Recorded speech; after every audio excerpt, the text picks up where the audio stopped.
What's up, everyone? It's Dan with Main Deck, and I'm back again with the final installment in our full Grand Archive Dawn of Ashes set review. This is going to be the episode looking at the commons. This is going to be quite a trial here. We have 114 different commons to go through. I have my water right here, and excuse me, I'm going to be taking a few drinks of this as we go because my voice is already becoming shot from doing all of these cards.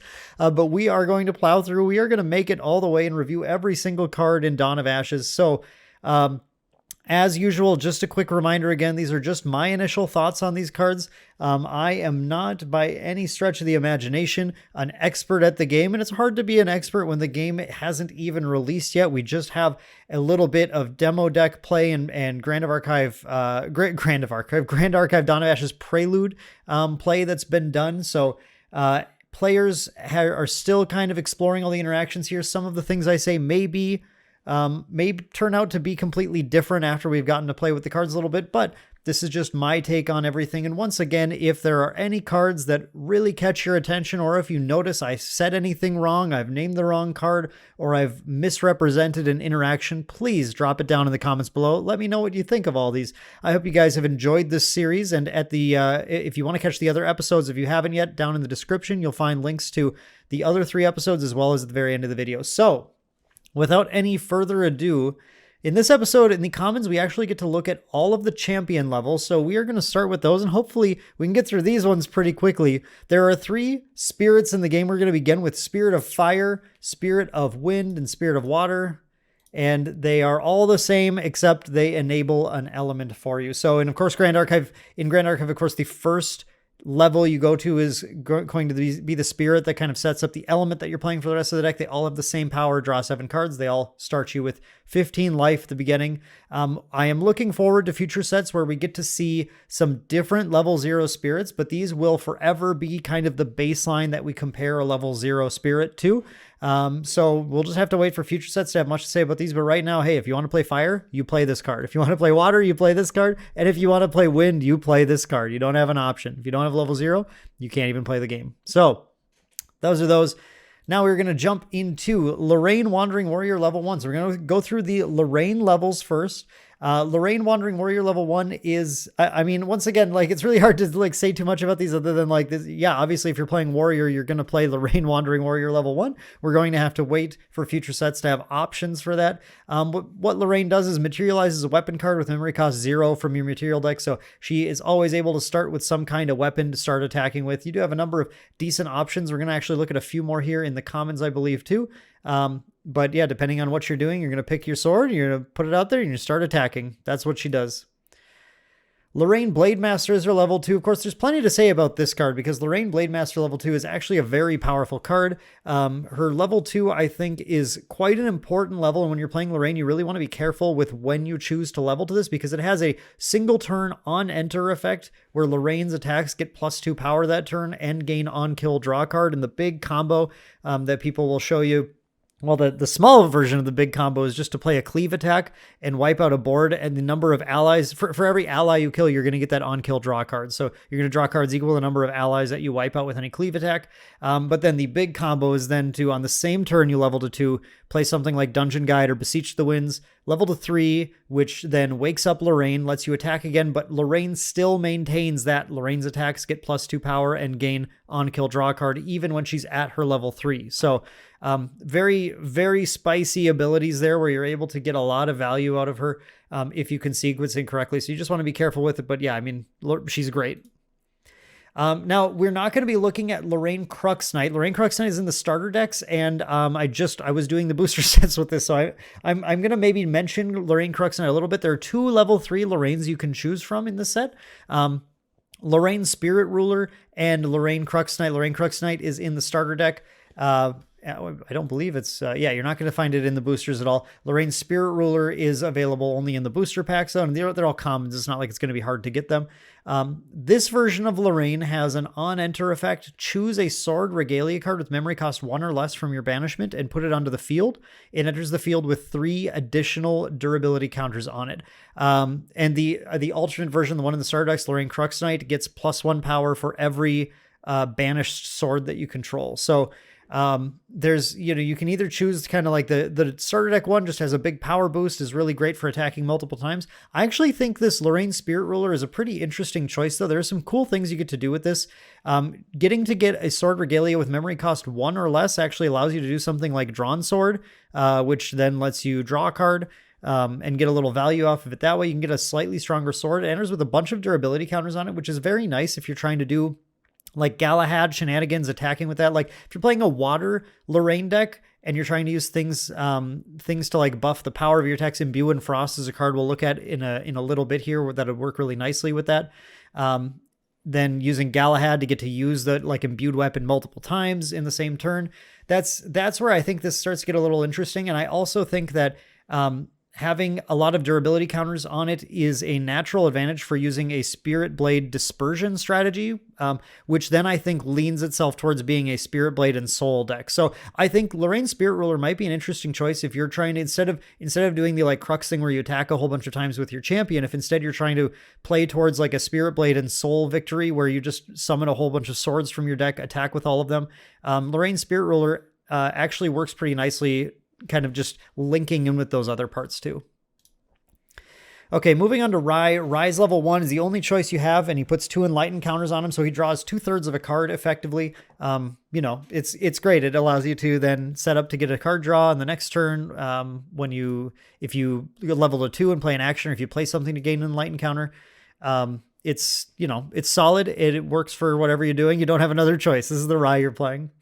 Rye Archmage is also a very nice level 2 for Rye. I feel like all the level 2s are quite good in the set, in fact. So Rye Archmage gives you an inherited effect, so you're going to keep this as he levels up, and it's whenever you activate your first mage action card each turn, you put an Enlightened counter on your champion. That is each turn, so Rye really likes playing fast speed spells as well, so that you can gain an Enlightened counter on your turn, and then on your opponent's turn, play a fast speed spell, gain another Enlightened counter.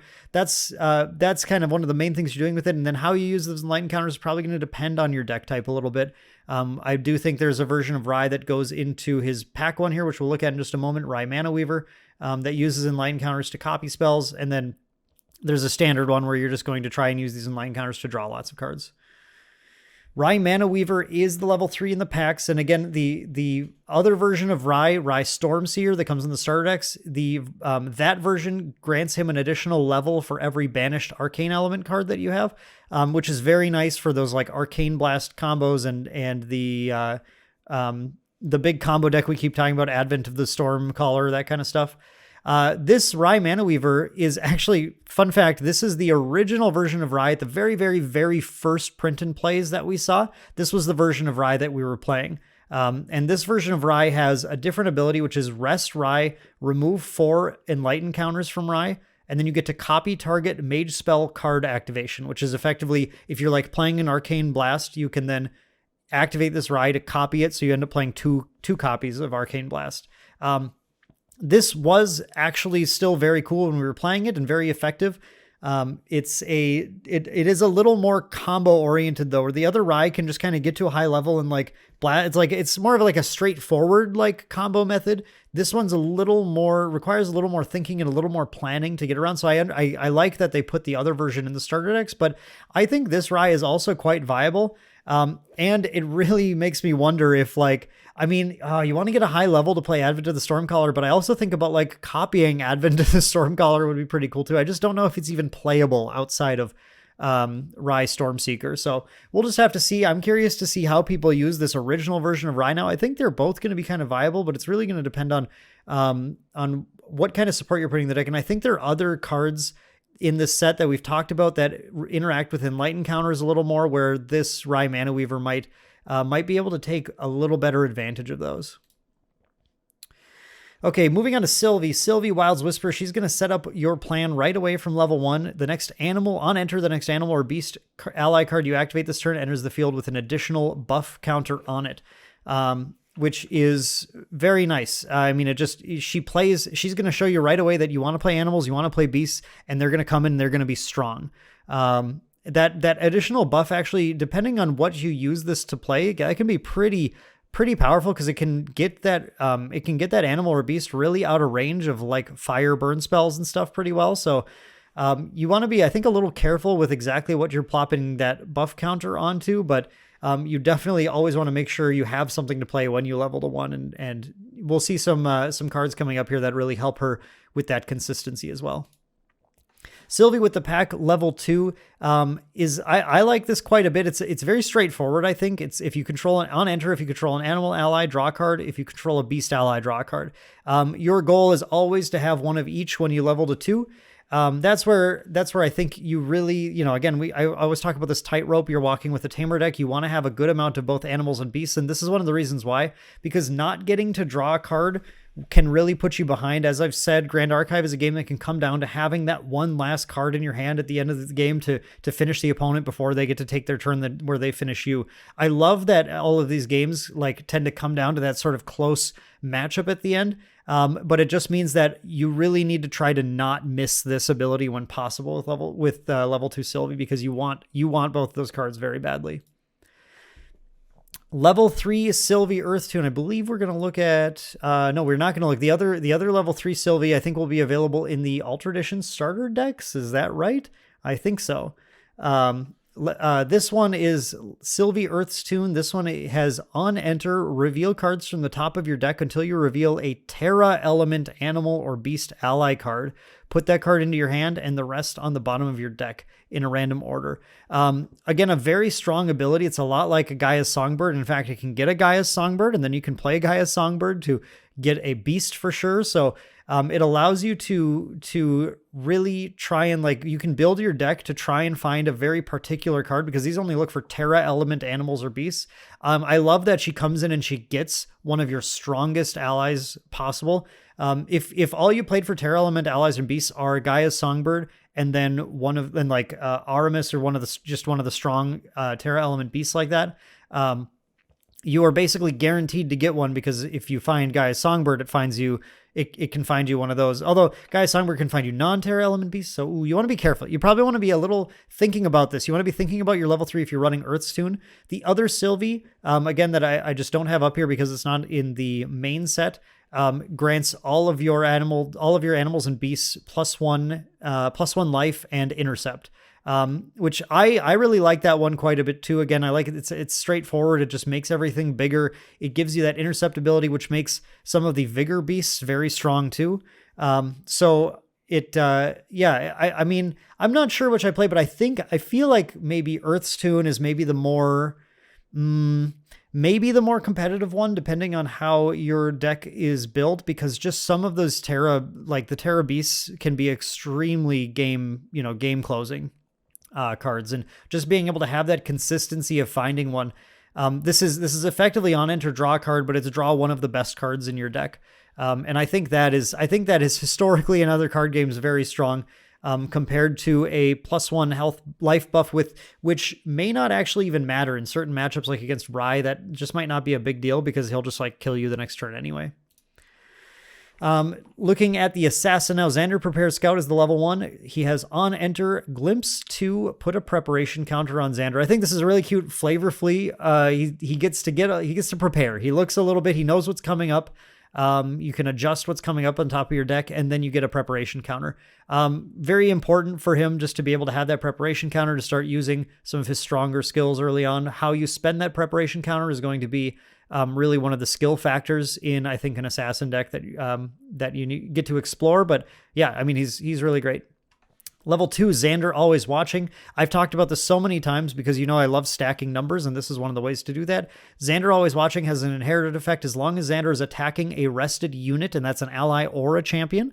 Xander's attacks get +1 power, which then stacks on with any critical abilities. It gets to stack on with your weapon strength, stack on with attack strength, all of that stuff. It's great with Rending Flames and a fire build because that adds on to that doubling there.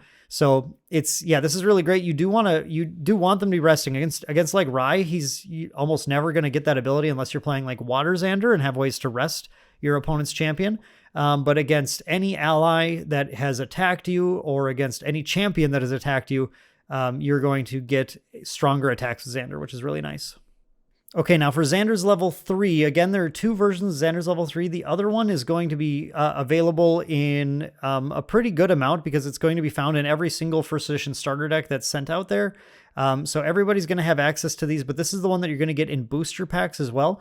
Xander Korhazi's Chosen has on enter, Xander gains Stealth and Spell Shroud until the beginning of your next turn to put a preparation counter on Xander. I think this is a really cool ability. I love that Xander gets to reach level 3 and then it's very difficult for Xander to lose the game until your next turn. You're almost guaranteed to have a full another turn because you can't be attacked except with True Sight. And you can't be targeted. However, any spells that don't target, like board wipes, can still deal damage. So it is still possible. It's still possible to die while you're under this Stealth and Spell Shroud turn, but it's very difficult. Your opponent has to have a pretty particular setup. You have to probably be pretty low life already to be able to do that. But it gives you this kind of safe turn, plus gives you a preparation counter to set up for some sort of like maybe swing back coup de grace play. I'm not sure exactly, depending on what your deck's doing. The other level 3 Xander, I actually just pulled it up here just so we could have it because I think this is less known than some of the other things he's just seen fairly recently. Xander Blinding Steel. This is the one that, as you can see here, it's in the Prelude set. So there's going to be a number of these floating around from that. This Xander has, at the beginning of your recollection phase, you may reveal all cards in your memory. For each Luxem element card revealed this way, each opponent puts a card from their hand into their memory. This is obviously one that works very well if you're going very heavy into revealing the Luxem cards, the revealing Luxem cards mechanic. What this effectively does, though, is that if you have enough Luxem cards in your memory, then it makes it so that your opponent is going to have a very difficult time playing anything on your turn. Both of these are ways of kind of not being interrupted by the opponent, not having your opponent kind of mess with you on your turn. This just buys you a turn until your next turn, where this is every single turn as Xander Blinding Steel on your turn. Your opponent's going to have to put stuff in their memory. The other nice thing is that if they try to materialize anything, any cards they're trying to keep safe from materialization may end up in their memory, depending on how many Luxem cards you're revealing. So you can also kind of screw your opponent up, get like a Rai player to accidentally banish an Arcane Blast or something. So it's I think they're actually both quite good. I have a really hard time right now judging which one I think is better. They may be fairly metagame dependent too, whereas I feel like the Xander Blinding Steel is going to do better against like particular like play on your turn decks, maybe Rai decks that are playing things like Arcane, Spell Shield Arcane and Water Barrier. Whereas the other Xander is maybe better against like decks that are trying to alpha strike you before you get anywhere. I think Rai can often just kind of wait a turn and play defensively. And if you're playing Korhazi's Chosen, the Rai will just kind of like do nothing and kind of just set up a barrier or something on your turn.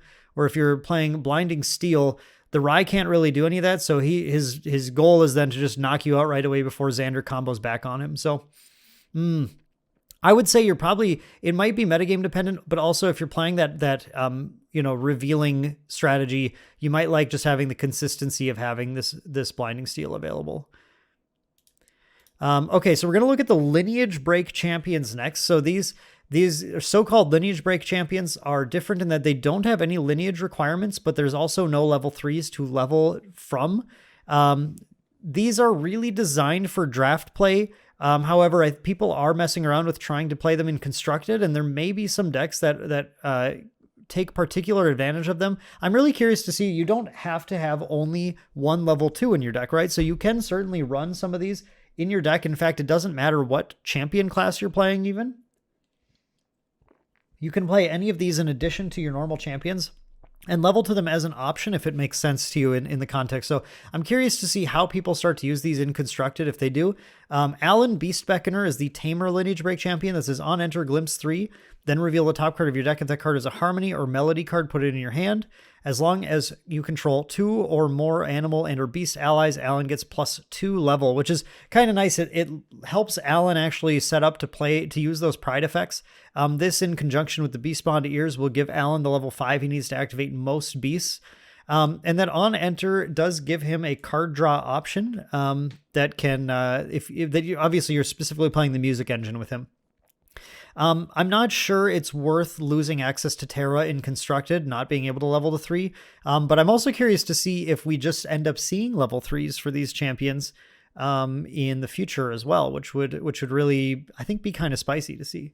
For now, you could try this with Music Engine, although Terra is just so good that it's like hard to just not have the level 3 to go to. But obviously, if you're playing limited, you're then going to be a lot more interested in having access to these when needed.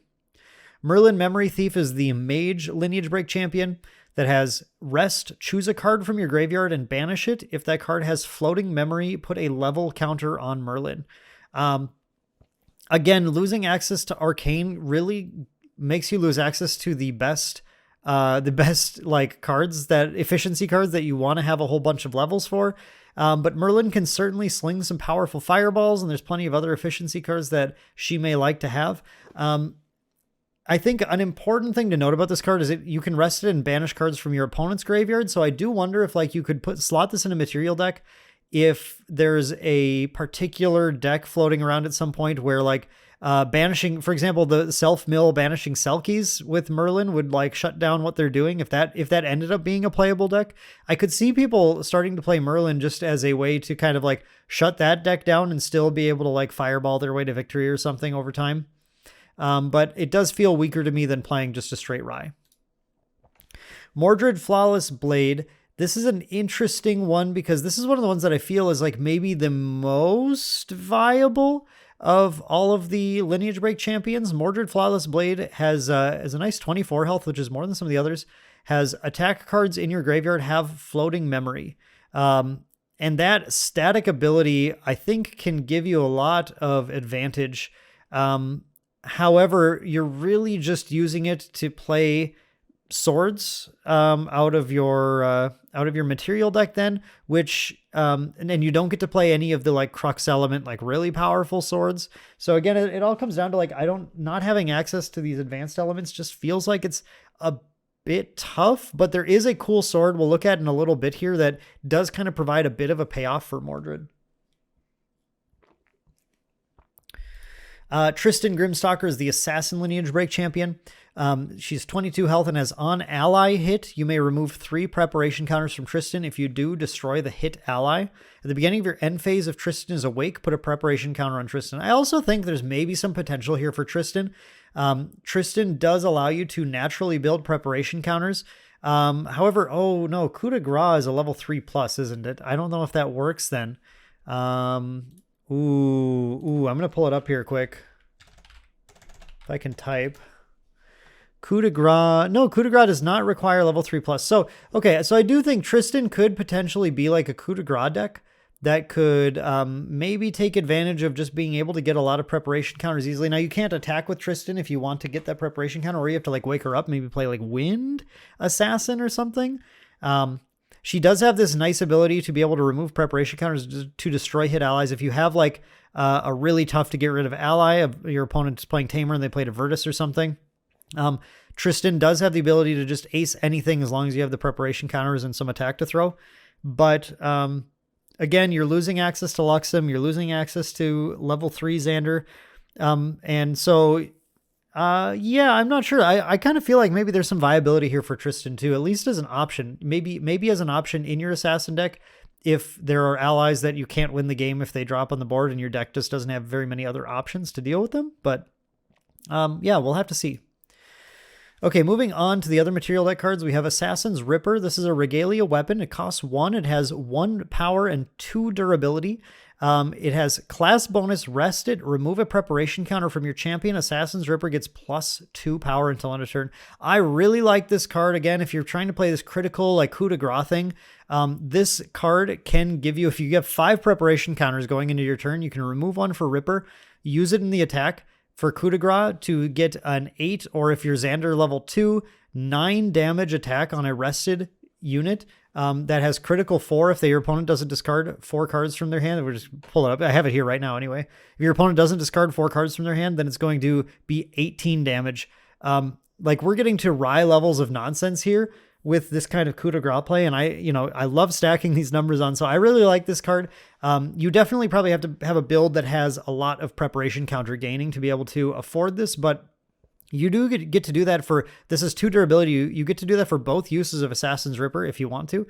Oh, I'm sorry. I did my math wrong. 3, 4, 8. Sorry. I was looking at the durability and counting the attack. So you don't have to comment on that. I got it. I figured it out. It's plus 3 power to the attack. So it'd be 7, 8 with Xander level 2 on a rested unit.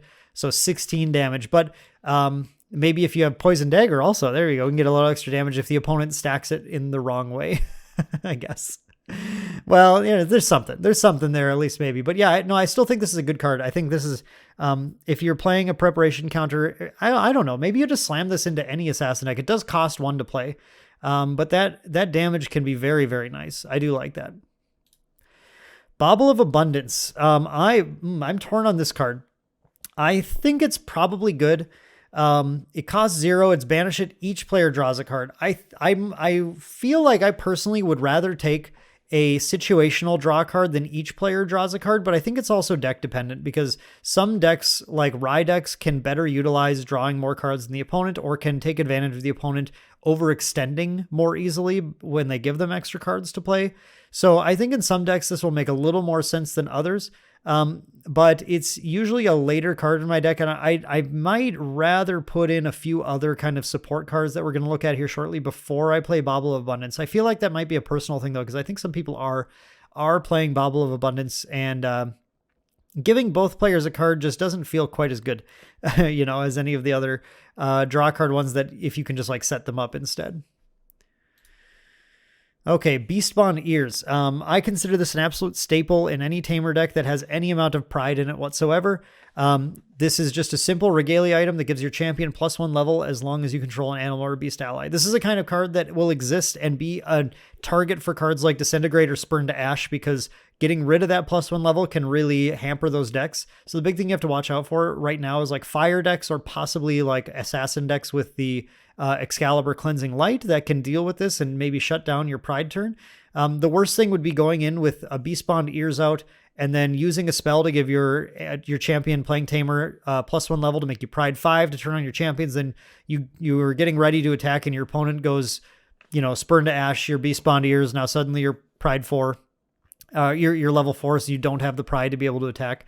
That would really be rough, but Beastbond Ears is, I think, just a staple. As long as you can keep it out, it's going to make your pride able to activate, and it also will power up your things like Fireball in the fire deck or efficiency spells, all that kind of stuff.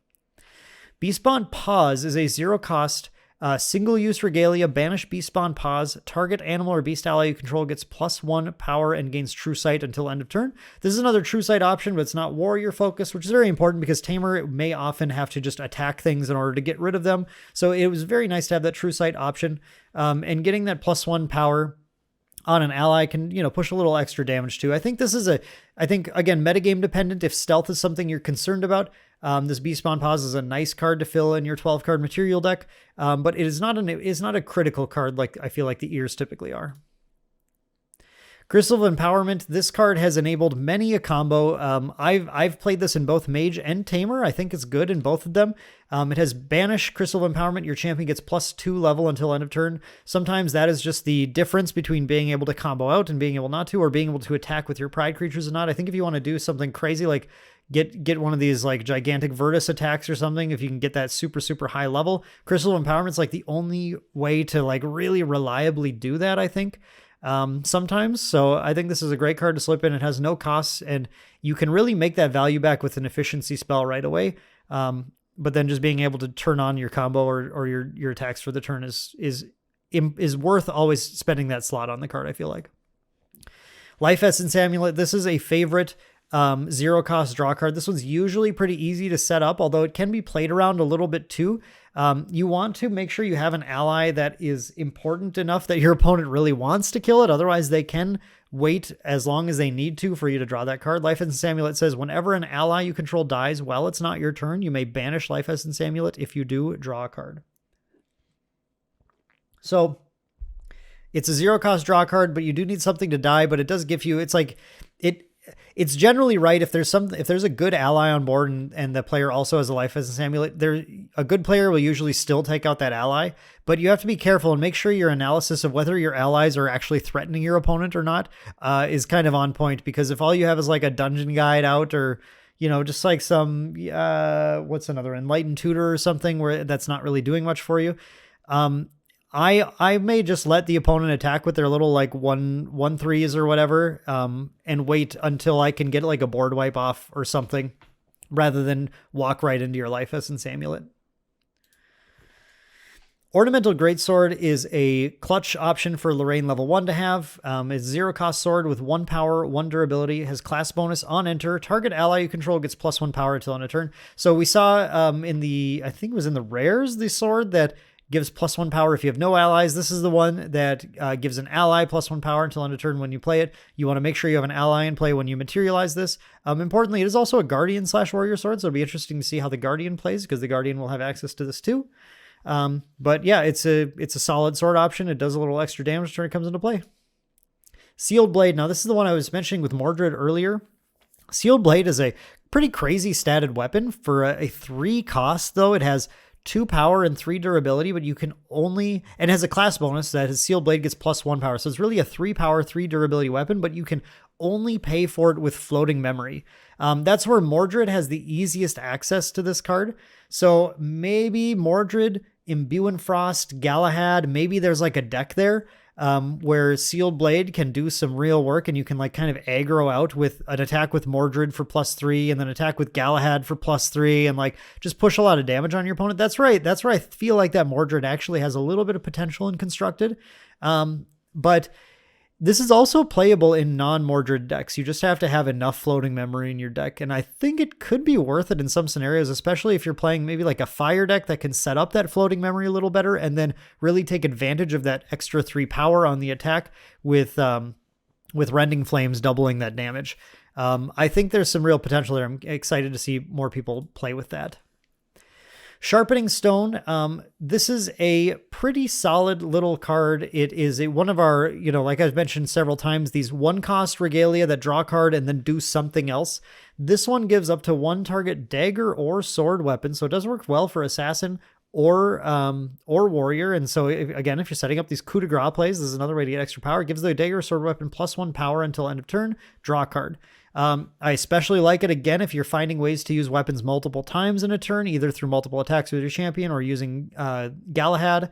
And I do like if you're finding ways to double the damage to get more out of this with an attack like Coup de Grace or with Rending Flames. You want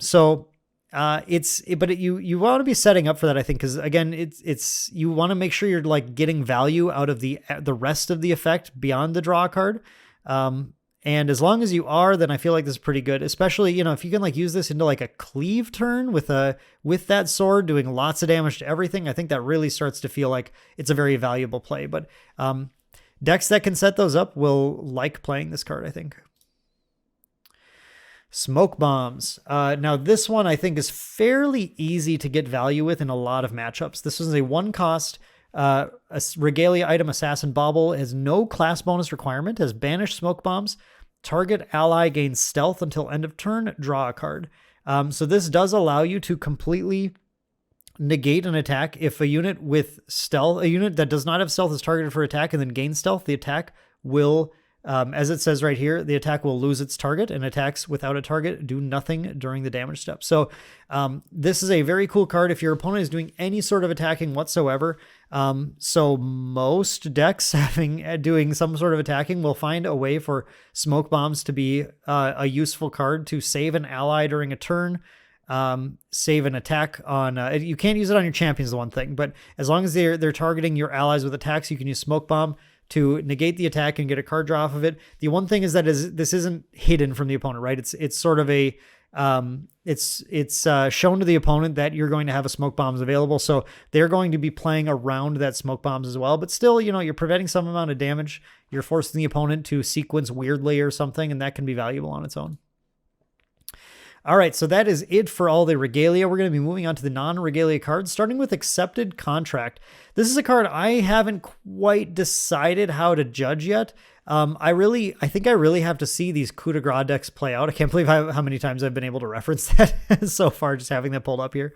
I have to see how these really preparation counter heavy decks play out, and Assassin's the thing we've seen played the least so far. This is a slow action with cost 5 that puts 3 preparation counters on your champion. That's the most preparation counters of any single action you can do in the game, which means it's the fastest way to set up a big coup de grace. But at 5 cost is huge. It's a very, very expensive card. You're basically spending your whole turn accepting a contract, getting the preparation counters. Now, if you're getting the Xander level 3, where you just kind of have a free turn where your opponent can't really mess with you or whatever, I think that, that could make sense. That could make sense to then get to Korhazi's Chosen, then use Accepted Contract, get the preparation counters. Your opponent's not going to be able to do much. Next turn, maybe if they started just building up, you can board wipe or something, or you can go for a coup de grace play, try and take them out. This might be a playable card, but I'm a little concerned about the cost there when we have other cards that gain preparation counters and do other things that are cheaper and you can really get more advantage out of them. So we'll see. Maybe it'll end up being a 1 or 2 of index just to have a way to kind of burst some out. But yeah, we'll see. We'll see on that one. Backstab. I love this one. I love the theme of this. So straightforward, so nice. It is a 2 cost attack assassin dagger with 2 power, class bonus as long as your champion is attacking a rested unit. Backstab gets +2 powers, and it's a 4 power attack for 2. Very good ratio of cost to damage there at that point. If your opponent's playing anything where you don't have to rest their champion, or a unit that you want to kill, if they're playing anything that attacks, Backstab is going to be an efficient way to push damage down on the opponent early on in the game. Late in the game, it still can do a decent damage, especially when you're hitting Xander level 2, and this is a base 5 damage attack from Xander's ability. I like it. It's just a solid attack that I think a lot of assassin decks that are being attacky will want to play. Banner Knight. Oh boy. Do I get to show this off real quick again? Ambassadors for the game throughout 2023 are going to have access to getting a Banner Knight full art promo. So you do want to take a look at that. If you want to support Grand Archive in your local community and build a community there, you may be eligible to get one of those promos. Here's the non-promo version of it. Banner Knight is a very awesome card. I mean, I think this is one of just the straight better cards in the game. It is a 2 cost ally with 1 power and 3 life, which is already great stats. Class bonus, level 2+. So if you're a level 2+ warrior, other allies and weapons you control get +1 power. I love how this can compound with Galahad. Galahad's kind of fun to play with. I love how it compounds with Galahad with weapons to get the buff on Galahad and the weapon that you use. I love that it supports attacking decks. I love that it supports going wide with ally decks. It's a very powerful card. It is a little tougher to kill because of that 3 life, which is good because this is a must, just a kill on sight target for your opponent. They have to take it out. I love that you can play win versions that play cards to kind of protect it. You can materialize a smoke bomb on the turn you play Banner Knight to make it very hard for your opponent to get rid of your Banner Knight that turn. And it's so cheap that you can play multiple Banner Knights on the same turn and push a lot of damage out of nowhere. It's an extremely good card. In my opinion, one of the better cards in the game right now, at common, which I really like. This card could have easily been a rare, I don't know. I think this could have easily been a super rare, justifiable for that at the very least, but it's a common and it's awesome.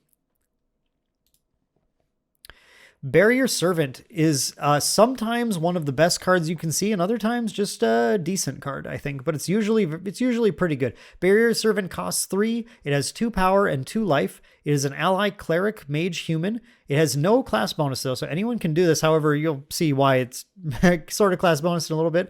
It has intercept, which is nice. It's good stats for an interceptor, and then has remove 2 enlighten counters from your champion. the next time damage would be dealt to Barrier Servant this turn, prevent that damage. No matter how much damage is being dealt, the next instance of damage is prevented. Now, Barrier Servant will not be able to protect yourself very well from an Advent of the Stormcaller, since it does a whole bunch of instances of 2 damage.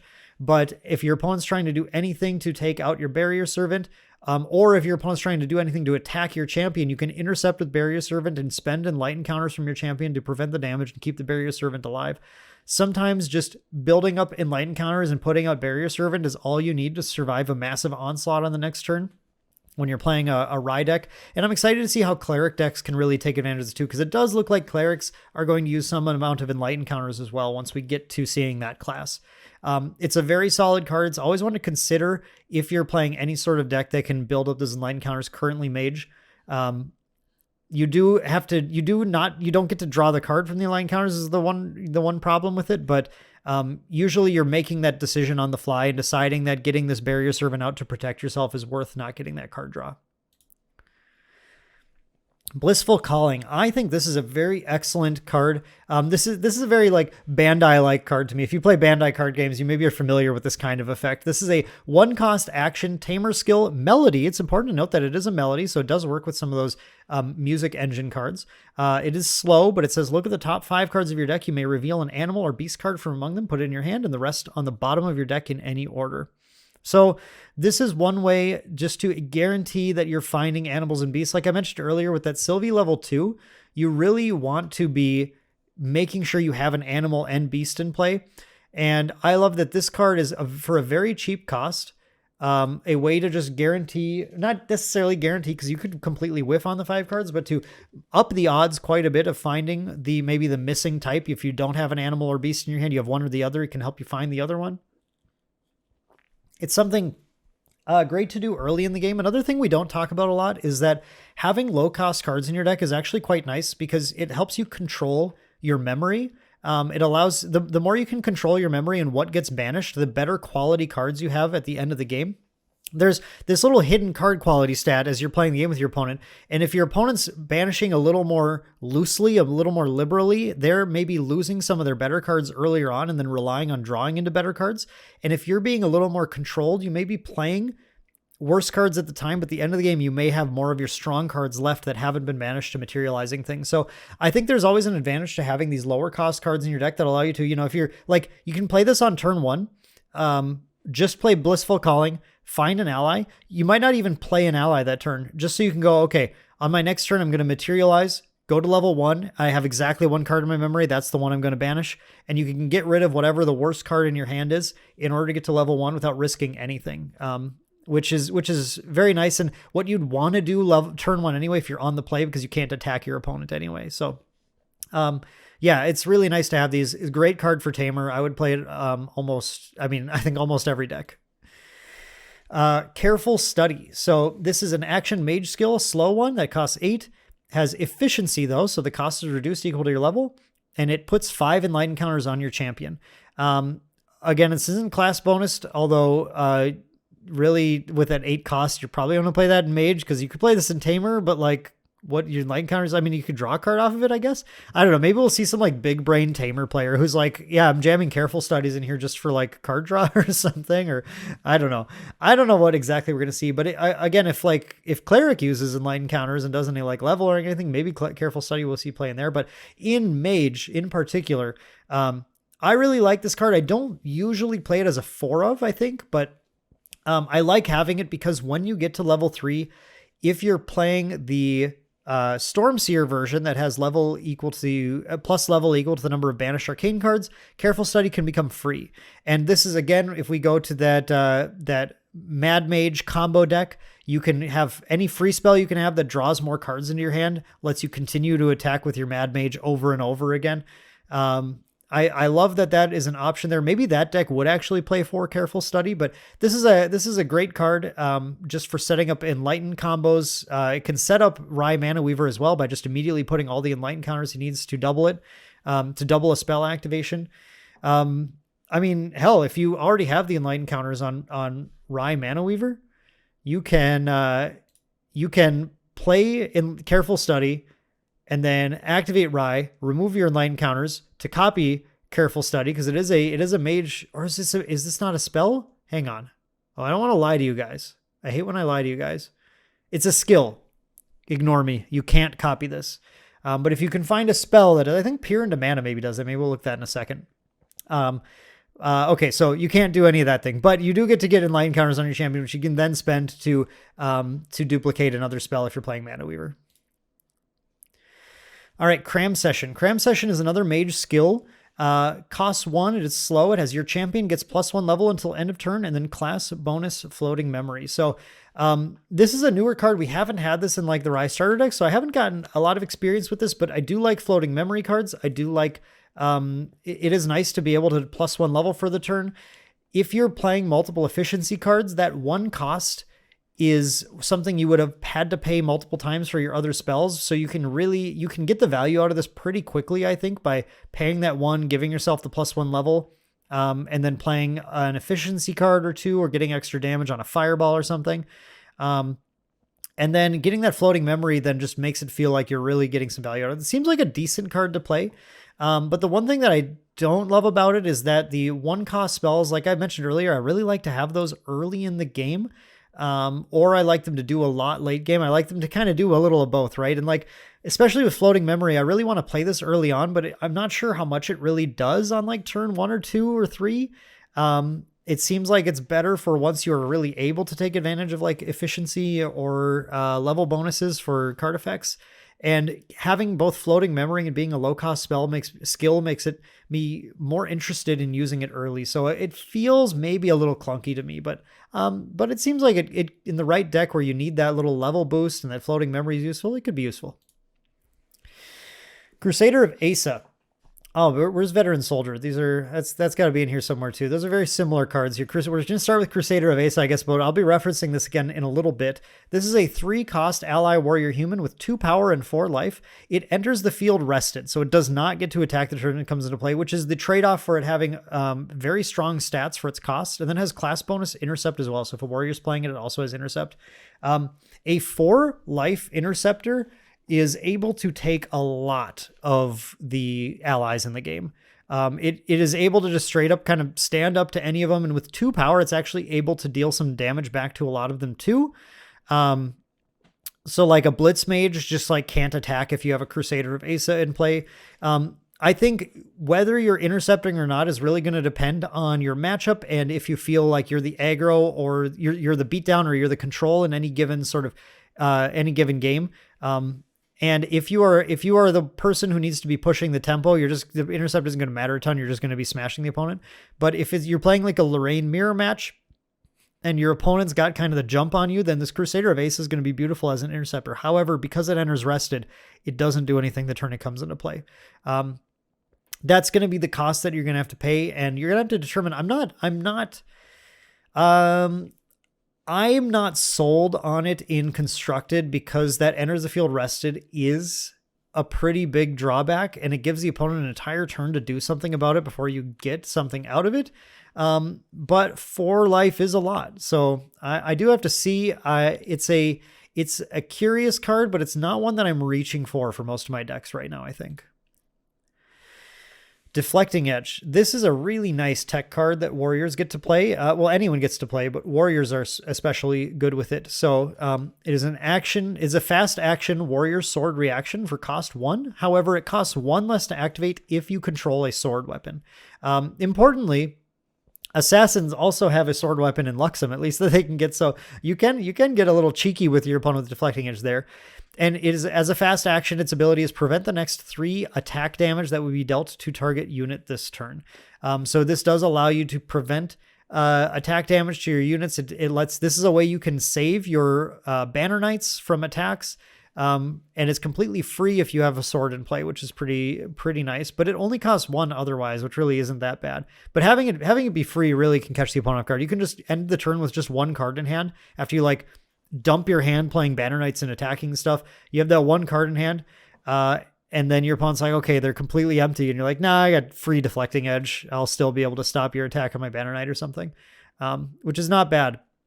It also can prevent damage to target unit, which means you can stop your champion if your opponent's going for lethal and has just enough damage to get there. The deflecting edge will be able to be the difference between winning and losing that game, which is always pretty nice. I like this card.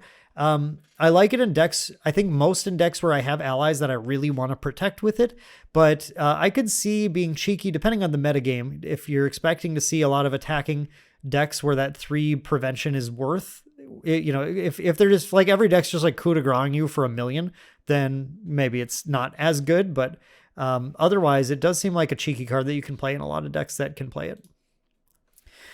Eager Page. Ooh, what an interesting card. Eager Page is a 3-cost, 1 power, 3 life ally warrior human with, at the beginning of your recollection phase, if you haven't materialized a card this turn, put a buff counter on Eager Page. So in the last video, in the uncommon video, we talked at the very end about how Tamer specifically can keep using materialized phase well after the game has gone very late.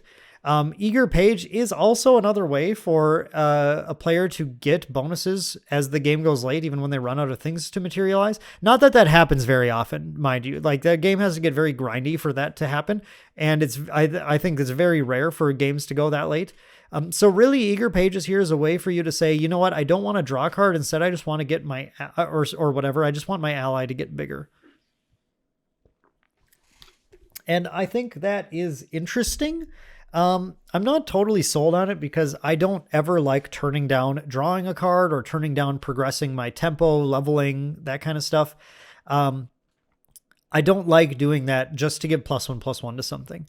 So I'm not sold on Eager Page, but I want to see someone show me. I want to see someone prove me wrong on this card because, I mean, I like the art. The art's cool, and I think the card effect is very interesting also.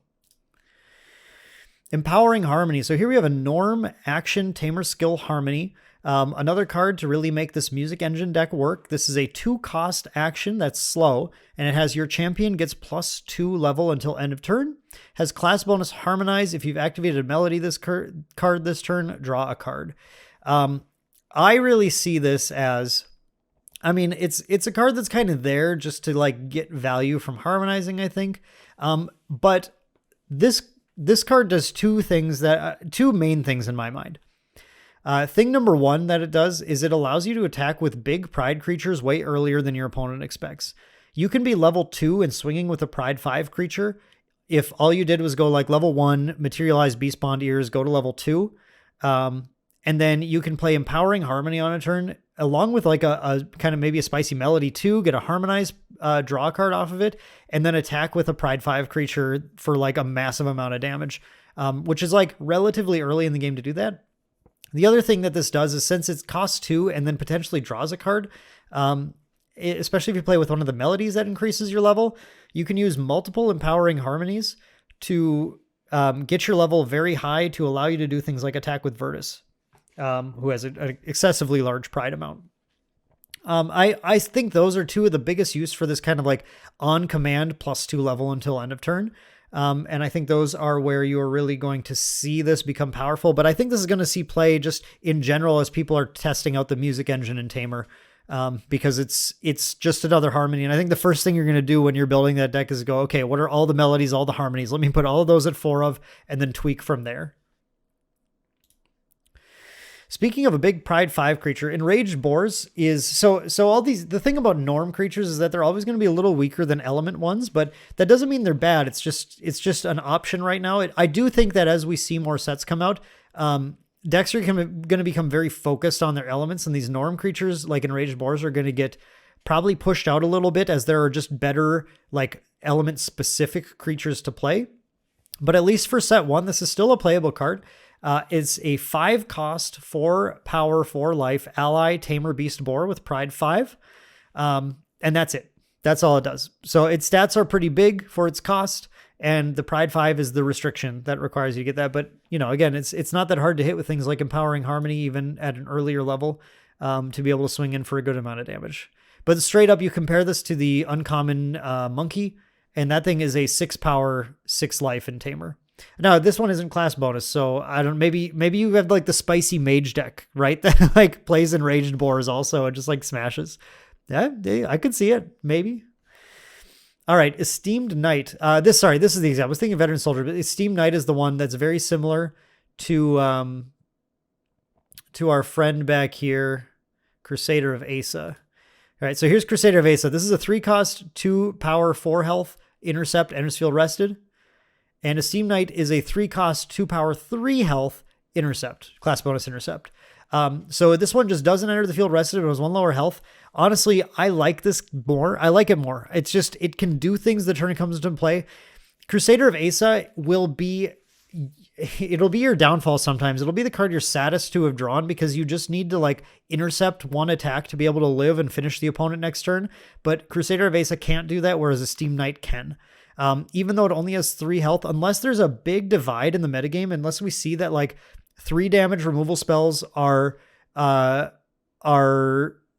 like way more common than 4 damage removal spells, then Esteemed Knight will clearly be like more vulnerable than Crusader of Asa. But currently, I think a lot of our like just target, especially the ones that destroy target ally, already do like 4 damage. So like Esteemed Knight, it doesn't matter which one, it'll die, but this one can actually die after attacking. You know, like that's the big difference. Oh, sorry. I should say, it's a solid stat card if you're building a Lorraine deck. If you're building a warrior deck that just needs to have, especially like a human tribal deck right now, this is going to be a solid statted creature. You're probably going to play this. I think for now, it's just a really solid card. All right. Grey Wolf, stat wise, 2 cost, 2 power, 2 life, ally, tamer, beast, wolf with pride 2. Pride 2 means this is going to be easy to hit. You can go level 1, turn 1, level 0, turn 2, level 1, turn 3, Beast Bonniers, Grey Wolf can attack at that point. And that Grey Wolf might even have like a buff counter from playing it at Sylvie level 1 or something. So, yeah, this is just a solid filler beast, I think, in the Tamer deck.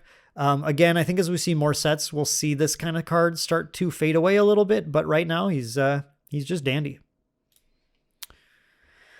Harness Mana. What a weird card. This is a 0-cost slow action mage skill with put any amount of cards from your hand into your memory and class bonus floating memory. So all this really does is it tucks away cards from your hand in your memory. Now, you can use this to set up a balance for Gildas or for Lunette, and I think that is like a reasonable use of the card.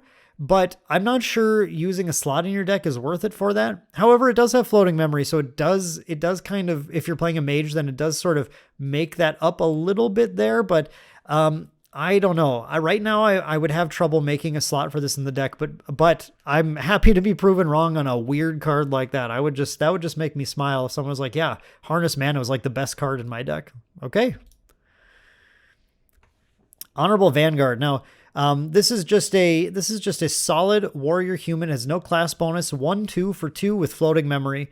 It's not something that people want to kill, but it's something that they'll just end up having to at some point, and they won't be happy about it because then you get the floating memory. Until then, it's just going to plink damage off one at a time.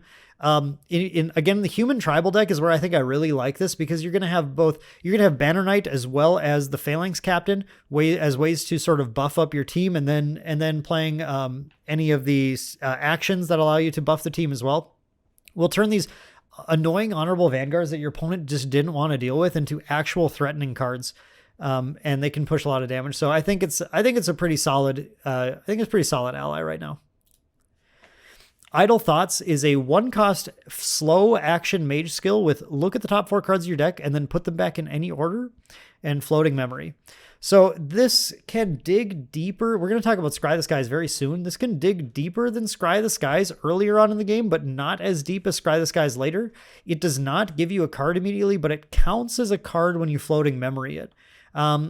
So I am not sure what to do with this card. If you're playing a deck that really wants a lot of floating memory, if you need more floating memory options, maybe you are playing a fire mage deck or something, and you want to have more cards to discard with some of those allies in order to get floating memory in the discard pile, to kind of like use an efficiency engine that way. And you want a way that if you're not using it that way, it's a card that can just kind of dig and find something you need and put on top. But the thing is, it doesn't put any cards on the bottom of your deck. It just rearranges the top 4 cards of your deck. Historically, in other card games, I found that cards like this are missing a key component, which is any sort of control over it. If you look at the top 4 cards and they're all cards you don't want, you just go, oh, wow, cool.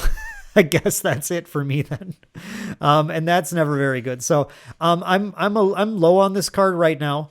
But again, anytime I'm low on a card, I just want people to prove me wrong. So go out there, make Idle Thoughts amazing. Show me.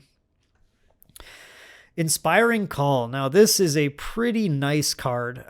This is a 3-cost action warrior skill. It is a fast action, so it can be played at instant speed.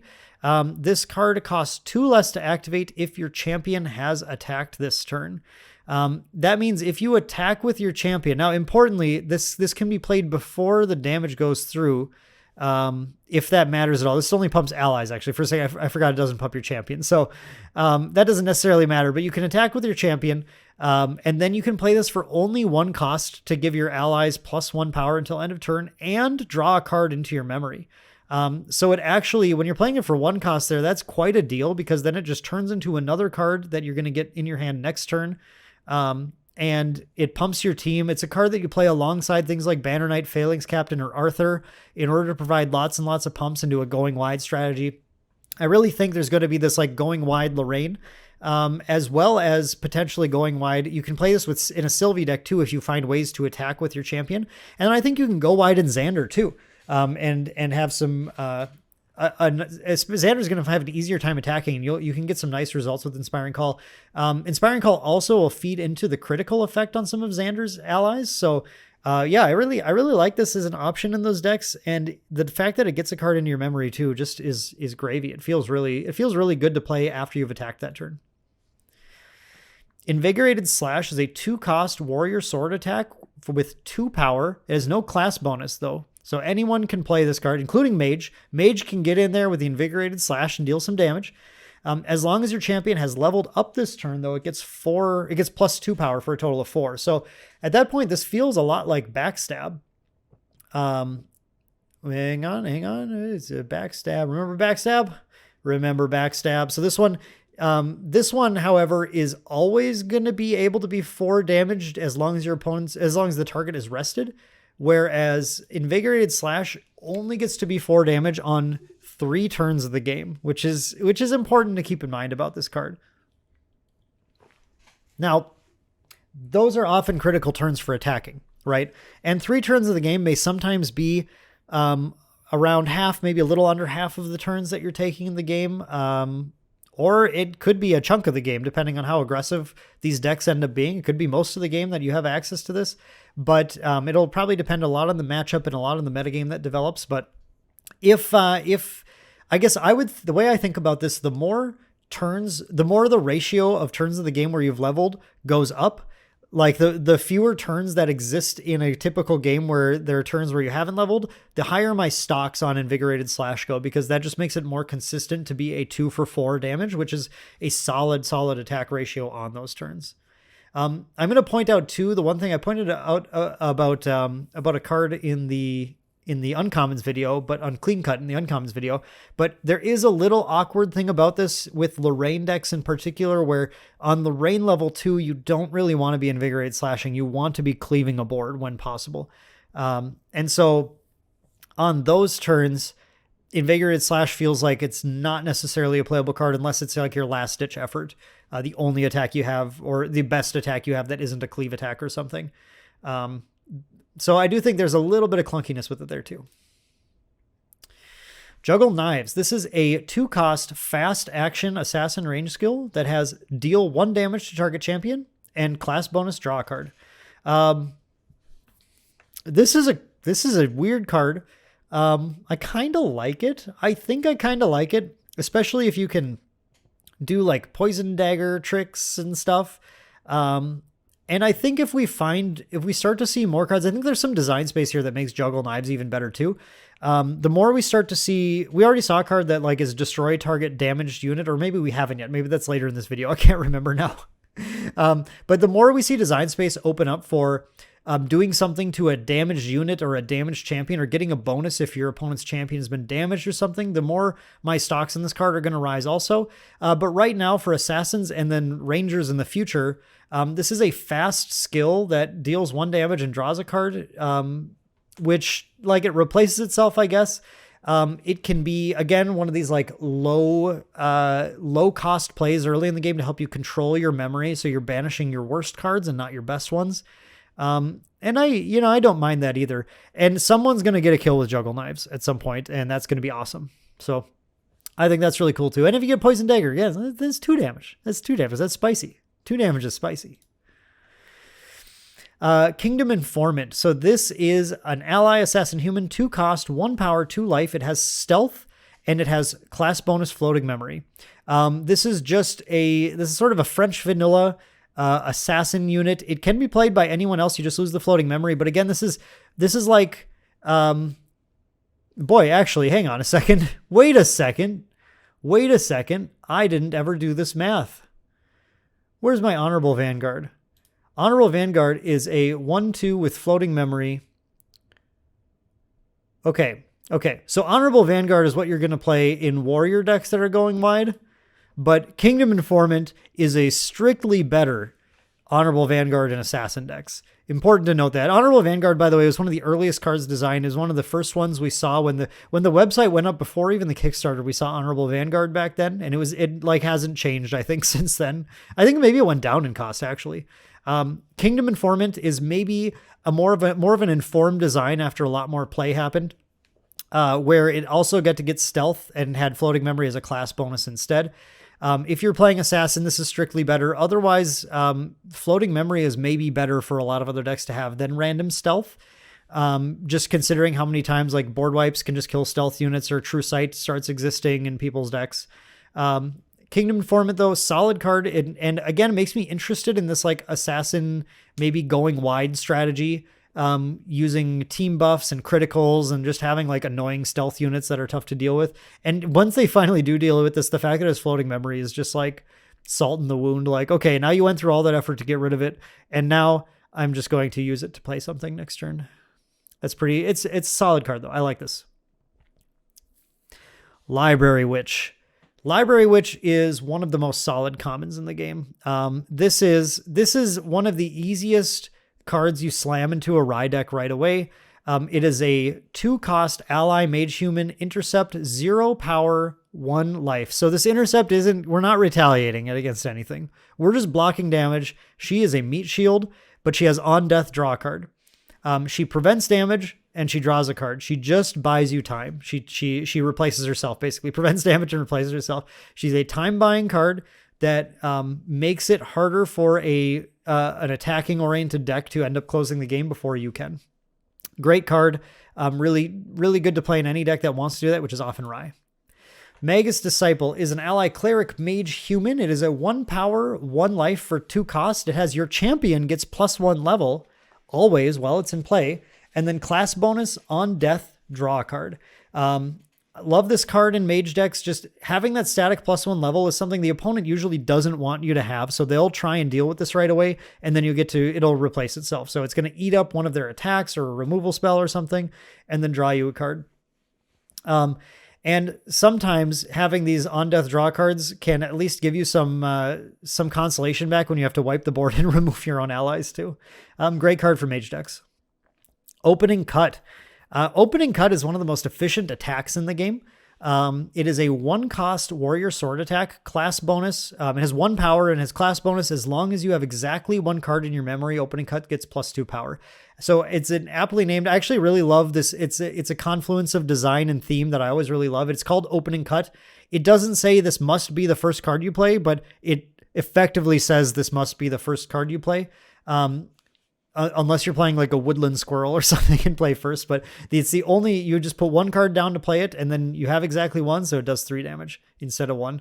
An efficient attack, a great one to throw early in the game. Again, that memory control early is really nice. I like this in attacking oriented Lorraine decks. I like running a few of this card to have just like an early lead attack that lets you really control your memory as you're materializing. And it still does decent damage. Owl Familiar. Owl Familiar is a 1-cost ally mage tamer animal bird with 1 power and 1 life that has class bonus on enter glimpse 2.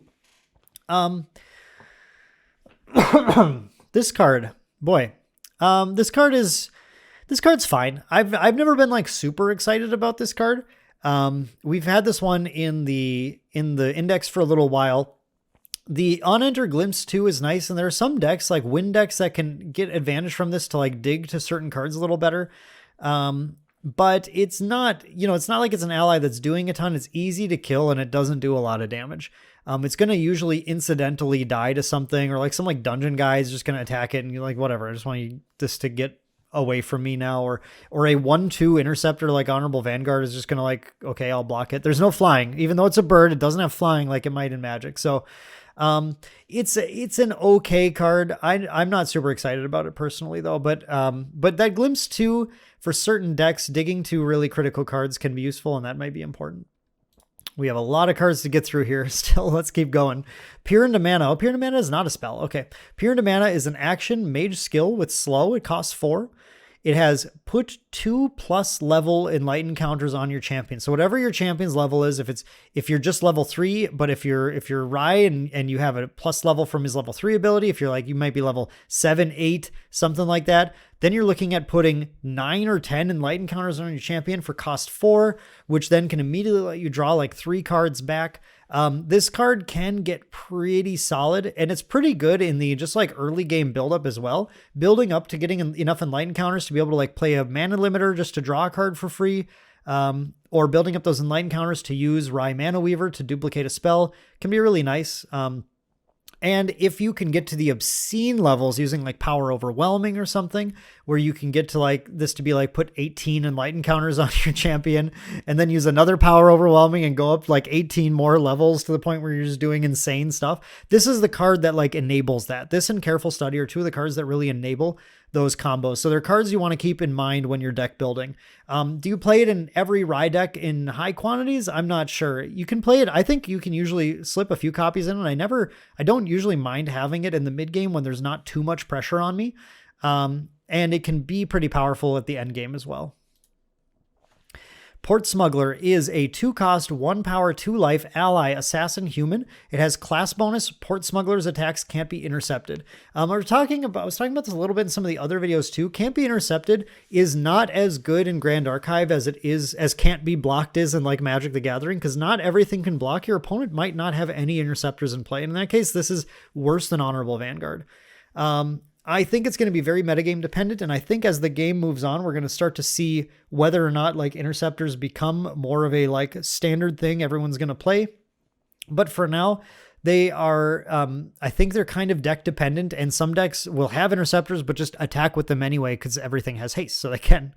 And in those cases, Port Smuggler is not that good, but if the opponent is starting to like turtle up towards the end of the game and you just need to clinch some extra damage and to take them out, again, this is a human that you can maybe try and go wide with a little bit and pump some damage on it and make it very hard for them to stop you.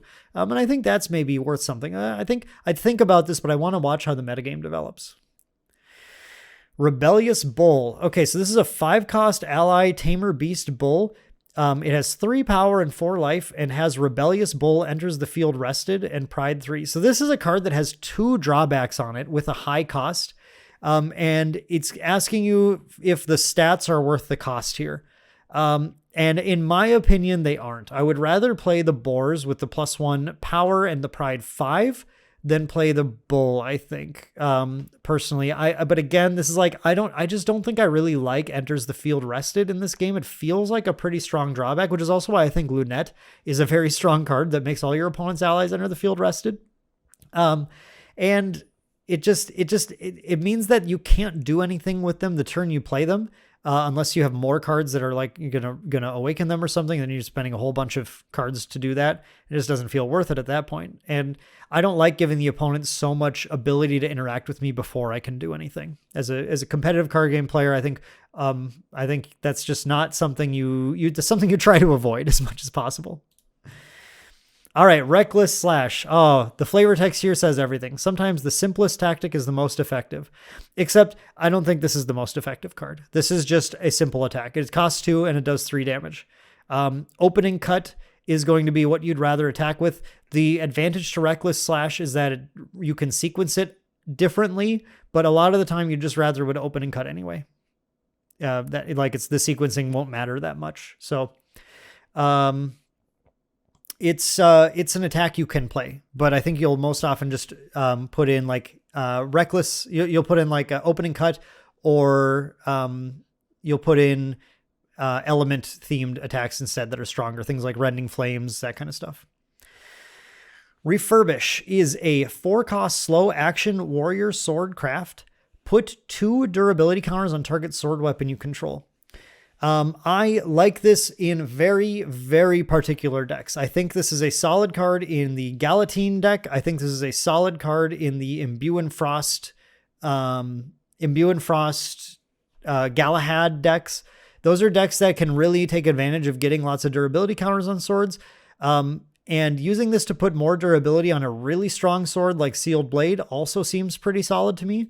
But outside of those, I wouldn't really want to take a turn off just to put durability counters on like sword in like a random Lorraine deck that just attacks normally or something. So I would only think about it in those decks, and I'm not even sure it's still worth it because your 4-cost. I think usually in the game right now, those durability counters will be used. As the game goes on and we get more interaction with Regalia, then I think this will start to become a card that I really don't like too much. But right now it feels like unless the opponent's playing Fire, or in particular playing Excalibur Cleansing Light in an Assassin Luxem build, they can't really interact with your swords. And that means this can generally get its value back for you, which I think then makes it worth it. Savage Slash. This is another card I would rather play than Reckless Slash. This is a 2-cost. It only has 2 damage attack warrior sword, but has class bonus Floating Memory, which means you get the attack with it and then you get to spend it also to materialize something. I think this does exactly what you want your attacks to do early in the game, allowing you to very selectively level up your Lorraine with cards that don't matter anymore, allow you to keep attacking because Lorraine never wants to take a turn off of applying pressure to the opponent. Yeah, this card is much better than Reckless Slash. Play this one instead. Scry the Skies is a 1-cost action mage skill. It is slow. It has no class bonus, so anyone can play this card, and is often, I think, a good card to think about playing in any deck that has the ability to increase level, so Tamer also. It has Glimpse level, and then draw a card into your memory. So this lets you look at the top level cards of your deck, put them on top or bottom in any order, and then draw the top card of your deck into your memory. Really nice card. Again, one of these great like ways to control your memory early in the game, and then level very selectively with exactly the worst card in your hand. And also digging and trying to find the cards you need to either get going in the early game, trying to find board wipes so you can hang on to the game in like a Rye deck, or finding your win conditions in a Rye deck, or in a Sylvie deck, trying to find the animal or beast type that you need, or just trying to find like the gigantic like Mondo beast so you can finish the game. Smack with Flute. This is a 2-cost attack Tamer Flute. So this is a way that Tamer can get attacks. I forgot Tamer has this. Tamer does have 1 built-in attack here. This is like Savage Slash, but different. It's on attack. Your champion gets +1 level until end of turn, and then Floating Memory as a class bonus. So like I said, I think Savage Slash is all right, and I think Smack with Flute is actually a nice little card, depending on what your pride numbers are. And I think when you build a Sylvie deck, you want to be thinking about what your level is going to be at any level, and what your pride numbers are, and where you kind of need your level to hit. And Smack with Flute, like some of those other Harmony and Melody cards, is a way to just provide that extra +1 level so you can hit the numbers that you're looking for on the turn you're looking for. And then it has Floating Memory to allow you to materialize with it next turn, which is great, because Sylvie doesn't actually want to actively banish her like Terra element cards like Rye does with his Arcane. So Floating Memory is really what you want to see with her. Okay, Song of Nurturing, another Tamer skill melody. This is a fast action, costs 2. Allies you control get +2 life until end of turn. Class bonus, those allies also get +1 power until end of turn. Big, go wide strategy card. Also a way just to protect your allies when your opponent starts trying to get them. Importantly, this is one of the options for dealing with a board wipe. A Song of Nurturing is something I would really consider in a lot of Tamer decks, especially if ones that are trying to go wide, that are going to be vulnerable to the opponent board wiping, because keeping this in your hand and getting a +2 health bonus on all your ally will absolutely shut down things like Purge and Flame so that they just like, there's nothing they can do. Everything's going to survive pretty easily. And on the other side, it can also be used proactively just to get giant alpha strikes off. Getting that +1 damage bonus can give you the damage you need to finish the game too. So it's great on both ends. Extra bonus if you have the Vigor allies where you can protect them and then also get a bigger retaliate off on your opponent if they decide to, if they were like attacking into them and you play this in response or something. That's pretty nice too. Strategic planning. Okay, so here we have an action assassin skill, slow one, it costs 2. It has glimpse 2, put a preparation counter on your champion. This is the exact ability that Xander level 1 has. And here, is this Xander? Is this, there's a little different artist drawing this, but I think this is also supposed to be Xander doing his strategic planning as well. So as I said with Xander, his level 1 just does kind of what you want to do. It helps you find the cards you need and puts a preparation counter. I think this is also a decent card to run. I don't know if I run this as a 4 of, but it's one I wouldn't mind putting in the deck because I think for its cost, getting to glimpse 2 and putting a preparation counter in your champion will, like, this is funny. This is a card that doesn't do anything, but it makes all your future cards do more, right? It means that you're going to find a better card in the future than the 2 that were on top of your deck, or find the 1 of the 2 that was really good, and you're going to be able to prepare something in the future.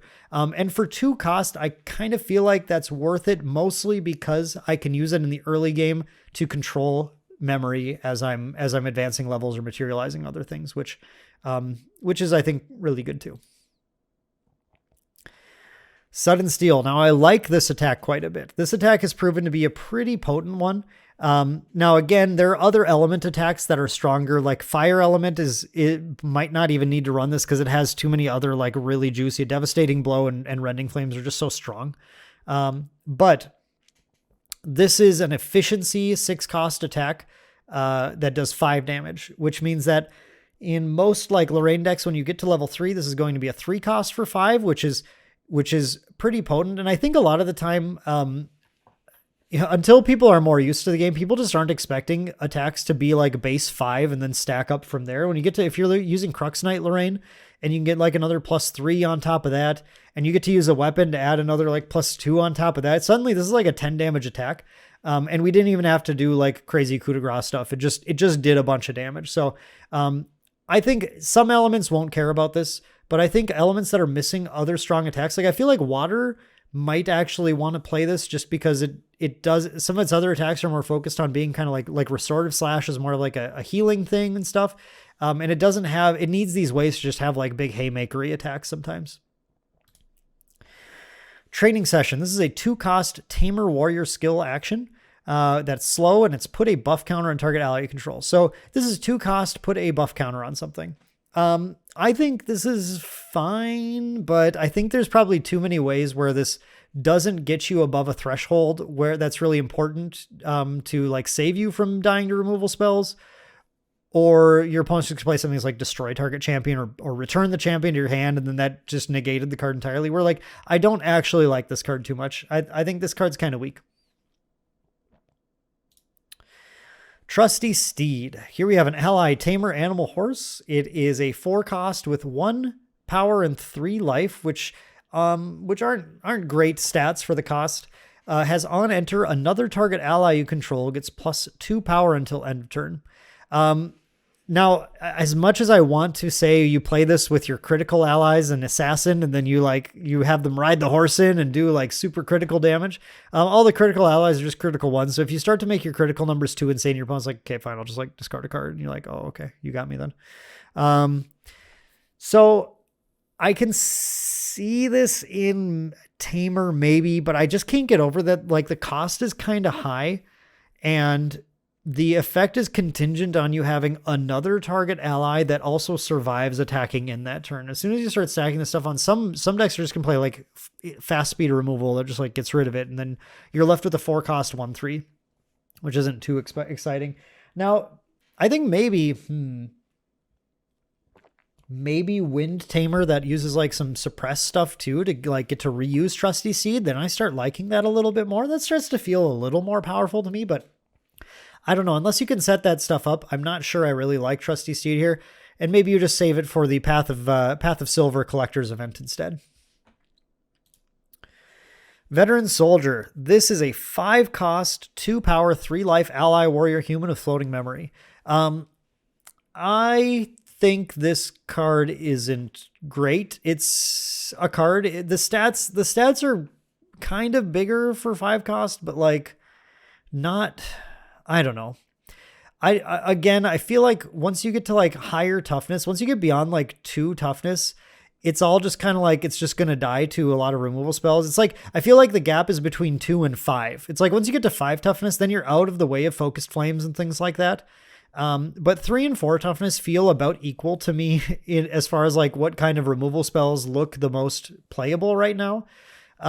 So I feel like maybe this needed to be like a 4 toughness or a 4 life or something. Sorry, I'm using those terms interchangeably. I apologize for that.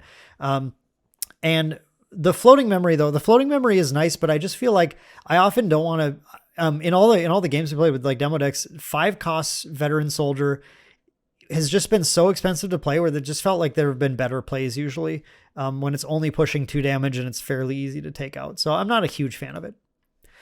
I am a huge fan of Weaponsmith. Weaponsmith, look at these stats. It's a 1 power, 3 life for cost 2 with class bonus at the beginning of your recollection phase. Put a durability counter on target weapon you control. That is so huge. That allows you to reuse weapons a whole lot. Weaponsmith is another kill on target. One of the better commons in the game. Makes warrior a lot more threatening. Really good in Galatine and Galahad decks. Imbue and Frost, that all this kind of stuff. It's a great card, but it's good, I think, in almost every warrior deck. It's one of the first cards I'm going to look at putting into any warrior deck, because if it sits out there, it's not only going to be able to plink damage off every turn, it's going to keep putting durability counters on your weapons, which allows you to not have to materialize more weapons for a long time. The longer you can keep your weapons out, the more you can just like materialize card draw and stuff instead, or level up faster. Okay, we are done with the norm finally, and this is going to be a long one. I'm sorry. Good. Hope you guys got a snack here for this, because we're just getting into element cards now. Although to be fair, we're over halfway done with the commons now. So Blazing Throw is a fire 1 cost slow action warrior skill with, as an additional cost to activate this card, sacrifice a weapon you control and deal 4 damage to target unit, which can target your opponent's champion. Again, here's another 4 damage thing. You see what I'm saying? It's like, I don't know if 3 and 4 there's a really big margin between those two on ally life, but Blazing Throw is a very strong card for the hyper-aggressive decks. Hyper-aggressive Fire Lorraine will be playing Blazing Throw, and it is a card you're going to have to respect. Because your opponent is going to be able to play any like 2 durability weapon, attack with it, and then throw it at your face for an additional 4 damage. You have to be, I think when you're playing this game against Fire Lorraine, you have to be watching and doing your math. You want to probably immediately go onto the control game and try and prevent as much damage as possible. And that can, because that means you will stop your opponent from getting to the point where they can just Blazing Throw you out of the game. If they ever get you to the point where they have 2 cards in hand and you are 4 health from dying on level 1 or 2, they can just Blazing Throw you and end the game. So you have to be very careful to watch for this card. It's a very good card. It's a very specific card, though. You want to play it in these like warrior decks. I think also Assassin might be able to play this, though, because you might be able to play around getting one of the daggers in play and sacking into Blazing Throw. So I think Fire Assassin, I'm also interested in seeing if it can play this as well. But I think both those decks are the ones that are most likely to play Blazing Throw, but especially Warrior. And it's a card you're going to have to respect. Cremation Ritual. This is a 3-cost action mage spell. It is slow. It has, as an additional cost to activate this card, sacrifice an ally you control, draw 2 cards. This card's actually pretty cool for Mage because, as we saw earlier, Mage has a number of allies that draw a card on death, and Cremation Ritual is a way to just like, I mentioned that sometimes your opponent might just play around you, putting a Library Witch into play, and just like, if they're playing Rye especially or something, they just won't let it die, and they'll just keep building their board instead. Cremation Ritual lets you say, no, this thing's gonna die, and I'm gonna draw 3 cards now, 2 cards plus the one from Library Witch. Cremation Ritual is a way to get rid of a dungeon guide that you've already used that isn't doing much for you. You attack with a dungeon guide and then ritual it to get 2 more cards off of it. I think it's actually a pretty sweet card. You do want to make sure your ally package makes sense for it in here. If you're playing on Enter of Allies, maybe this is a reason you could play like the Owl, Glimpse 2, put the 2 cards on the bottom of your deck if you're bad, then sack the owl with Cremation Ritual and draw 2 cards, or draw your good card and then the other card or something. I think maybe that could make it a little more playable, but it's a pretty cool card that I don't mind. If this card were fast, this card would be one of the better cards in the game. I would say easily one of the best commons in the game if this were a fast spell. The fact that it's slow is the thing holding it back. So I'm looking forward to seeing future set design where we can get a fast version of this and we can have some village rites like from Magic the Gathering in the game. That'd be pretty strong. Embertail Squirrel is a 2-cost ally tamer animal squirrel with 2 power and 1 life. Stats are pretty okay on that. I take that back. Stats are pretty good on this card. 2 cost for 2 power is like about on par. It's about what you can expect, but it also has an ability, which is class bonus on attack. You may discard a fire element card. If you do, Embertail Squirrel gets +2 power until end of turn. You can importantly use this to discard floating memory cards and push some serious fast damage into play, but it's only for Tamer. So if Tamer wants to, like Fire Tamer wanting to try and push some sort of aggro, will really like playing Embertail Squirrel, but I think a lot of Fire Tamers just will play it anyway because it's solid in the early game just as a 2-power attacker, even if you don't have anything you want to discard, but it's great in the late game when it's a 2-cost 4-power attacker just to push that Haymaker turn through. Fireball. Fireball is so good. It's just one of the better cards in the game, period. It's a 4-cost fast action mage spell with class bonus. This card costs 2 less to activate. So mages get to cast it for 2, but don't let that stop you. Tamer can easily play Fireball and take it to great heights as well. And Fire Lorraine is probably still okay playing Fireball just as a way to deal damage. Fireball says deal 1+ level damage to target unit. So when you get to level 3, even if you're not playing mage, this is still a 4 damage spell for 4 to target unit, which might be what you need to finish the game. In Tamer and Mage decks, though, where they play cards to pump their level up, this card starts to get a lot better. And obviously in Mage, it's the best where it only costs 2 as well. It is fast, too, which is worth noting. This is one way to deal with something before it gets to attack you. I think some of those decks, like non-mage decks, will more often use it just as a removal spell, but mage decks will really enjoy using this as a burn spell to the face as well. Flame Rune Swordsman is a 3-cost ally mage/warrior human with 2 power and 2 life and class bonus floating memory. Now this is what I'm talking about. Look, compare this to Veteran Soldier. Veteran Soldier, you paying 5 for a floating memory 2/3. In any warrior or mage deck, you can instead pay 3 for a 2/2 with floating memory. Now, the difference between 2 and 3 is, I think, a real number as far as life is concerned, but I don't think it's real enough to justify that super high cost. The thing that sucks about playing that 5-mana Veteran Soldier is then you have very little control over your memory if you're trying to materialize something. So I only ever really want to play that on a turn when I think I'm going to materialize a 0 cost on the next turn, so I don't have to lose one of my good cards. Whereas Flame Rune Swordsman, I'm more likely to play this on a turn, even if I'm planning to level up next turn, or especially if I'm planning to level to 3 next turn, so I can know exactly what I'm going to banish. Flamelash Subduer. I love the artwork on this card. This is a 3-cost, 1 power, 3 life ally tamer human. This one has your champion gets +1 level as long as you control an animal or beast ally, which, as I say every time, is exactly why you would want to gain a level when you have when you're playing tamer, because your animals and beasts are the ones that have pride. And it has class bonus rest. Deal 2 damage to target ally you control. That ally gets +2 power until end of turn. I really like this card. It's a very interesting card to play. This is one of the non-animals and beasts I would definitely consider in a fire tamer deck, because that +1 level bonus will help you hit pride numbers you need, but also this class bonus will allow you to pump damage on your attackers in pretty powerful ways. Unfortunately, we don't have any critical beasts yet. I hope we get to see something like that at some point, because that'd be really fun. But just the fact that she can sit there and obviously it has to be a beast that doesn't die to taking the 2 damage, because that would be a really bad play. But getting the +1 level bonus and then getting to safely, she can't be intercepted then, just safely put that +2 damage on something that either can't be intercepted or that your opponent doesn't want to intercept or something, is certainly a nice thing to do as well. And if your opponent just has a bunch of interceptors, you're playing red, you're playing fire, right? So you could probably just like burn them out and then start attacking with this. And she starts pushing pretty good damage at that point. Ignite the Soul, the card I could never remember the name of. I apologize in those early videos. I just couldn't think of the name of this for some reason. I kept calling it like Ignite the Spark, and I call it Sparkalite and stuff, whatever. It's like, I think of sparks when I think of a cheap fire spell, but this Ignite the Soul is a 1-cost fast action mage spell with deal 1 damage to target unit and floating memory.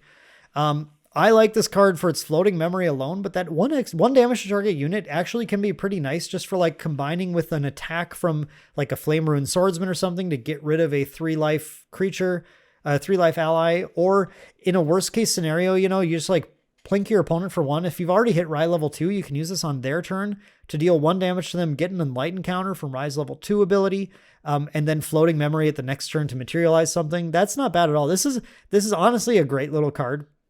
And one that I always consider for mage fire decks. Ignited Stab. All right, so this is like our opening cut, but for Fire Assassin specifically. This is a 1-cost attack Assassin Dagger. It has 2 power and prepare 1. And has on attack, if Ignited Stab was prepared, it gets +2 power. And if you've been paying attention to all the attacks so far now, 1 cost for 4 power is a good ratio. But it does cost that prepare counter. Now Xander can easily do that early on. Xander level 1 can just get a preparation counter and use that right away to Ignited Stab and push an aggro plan. And I think a Fire Assassin will be a relatively aggressive deck. As I said in a previous video, if you like playing aggro, Fire looks good for you. If you like playing mid-range, Wind is good. If you like playing control, Water is good. And I think the aggro players who want to play Assassin will probably really enjoy just using their preparation counter from Xander's level 1 right away to push some damage on with Ignited Stab. And I think this is a solid weapon to run in those decks for sure. A solid attack to run in those decks for sure. Mark the Target is a 1-cost fast action Assassin Ranger skill that has deal 1 damage to target units. There's a little bit of Juggle Knives again. However, this has class bonus, put a preparation counter on your champion. And it costs less than Juggle Knives and puts a preparation counter on. And I think this is going to be a key glue card for these Fire Assassin decks to keep their preparation counters rolling so they can Ignited Stab multiple turns in a row. Look how cheap these are. If you have Mark the Target, Ignited Stab, you're able to do 1 damage on, like the end of their turn, get your preparation counter set up, then Ignited Stab for 4 more damage the next turn. And you can just like use that little sequence like a few turns in a row to keep a ton of pressure on your opponent and still have more cards in hand to be able to like play Korhazi Couriers or sorry, that's the Luxem one. Any of your other Assassin allies or whatever you want to do. I think it's a solid card. I think it's a solid card for Fire Assassin. I think this is the kind of thing that Fire Assassin needs to glue them together. Planted Explosive. Here's another use for your preparation counters and another way Fire Assassin can just push a lot of damage. It is a 2-cost fast action Assassin skill with prepare 1. Deal 2 damage to target unit. If Planted Explosive was prepared, deal 4 damage to the unit instead. Again, you need to respect these cards. You need to respect that 4 damage coming out of nowhere and killing you. And if your opponent's playing Fire, you need to remember that they're going to be aggressive. And this is a card that will, even at fast speed, it can catch you off guard. I think some people will really be caught off guard actually by the sequence of these things. At the end of your opponent's turn, Mark the Target, deal 1 damage to their champion, preparation counter, Planted Explosive, use the preparation counter, 4 more damage. Suddenly you've already ended your turn, but you're 5 damage closer to dying than you thought you were going to be. And then the assassin can maybe find a way to just kill you off the next turn or something. So definitely have to be aware of this. This is going to be kind of scary. Prodigious Burst Mage is a 5-cost, it's a hefty cost, ally mage human with 3 power and 2 life. Has class bonus on death, draw a card, then discard a card. Now, compared to Veteran Soldier, I like this more because I value power more than life. The power allows you to push a little more damage with it. Now, it's weird because it's in Mage, and Mage doesn't usually like to do a lot of attacking, but plinking that damage off early can lower the bar needed for any sort of like combo shenanigans later on, which is nice. And importantly, as a 3 damage thing with an on-death trigger that is pretty useful, your opponent's not going to want to kill it, but they're going to have to. So they're going to give you that on death trigger and they're going to waste an attack or something killing it. And then you get to draw a card and discard a card, which again lets you set up your graveyard with floating memory or for other fire spells. try to draw into your important arcane spells, all that kind of stuff. So the thing that's nice about this is that like just being able to discard any card in general. We talked about this previously, that like the Mad Mage Arcane card allows you to get that card into your discard pile as a floating memory card with Arcane, so you can really control your memory. But Mage in particular, playing Rye Stormseer, really likes to get Arcane cards into the banishment in particular. So I like anytime I have an effect that is a looting effect like this, but it doesn't require that I discard a fire card, because it opens you up to being able to discard Mad Mage for Arcane floating memory. Sparklight. This is the actual Sparklight, not Ignite the Soul, which I called Sparklight in a previous video. It's a 2-cost fast action spell, mage spell that deals 2 unpreventable damage to target unit, and for a mage class bonus deals 3 unpreventable damage to the unit instead. The unpreventable is nice. There's, like, I don't think it's going to be that relevant all the time, but it does mean that your opponent can't water barrier or spell shield arcane it, or can't use the stone that prevents damage to prevent it as well, which is nice, but it is a pretty small amount of damage. That said, it's a fast spell that burns anything, so I like this. I mean, I like it pretty reasonably. I think it's a pretty solid burn spell, and I'd consider it over most other burn spells because of that fast speed, the relatively low cost, and the unpreventable. Okay, on to water. Chilling Touch is a 1-cost slow action mage spell with banish a card at random from target opponent's memory. Return that card to the memory at the beginning of their next end phase, and it has floating memory. So this whole video I've been talking about controlling your memory and how it's very important to have these low-cost things to play early in the game to make sure you have exactly what you want to banish. Water is here to tell you that you can't always count on that, which I really appreciate that we have this like counterplay in here. Chilling Touch is a card that almost seems like it does nothing until it does everything. If your opponent is doing the kind of thing I like to do, which is just playing a 1-cost action turn 1, just to make sure I banish it to level to turn 1, to level on turn 1 or on turn 2. If you Chilling Touch your opponent after they do that, then they will go to turn 2 and they will be unable to level. which is in Grand Archive, you 99.9% of it. I just can't think of a scenario. I've tried not leveling to level 1 on turn 2, but it's usually wrong. You don't have your class bonus active at that point. You're still just a spirit. So you're not like a mage or anything yet.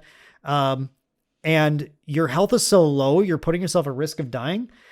And Chilling Touch can completely screw someone over. So basically, if I ever see someone sitting down with a water deck, like especially a water mage deck where I know they're going to be playing stuff like this, I will never do the thing I said I always try to do, which is control my memory. I'll make sure either I have multiple cards in my memory or I have a fast speed action I can play at the end of their turn to make sure I can still level to 1 on the next turn, because Chilling Touch is going to close games early just because it prevented the opponent from doing the thing they want to do on their turn. And this extends beyond turn 1 as well.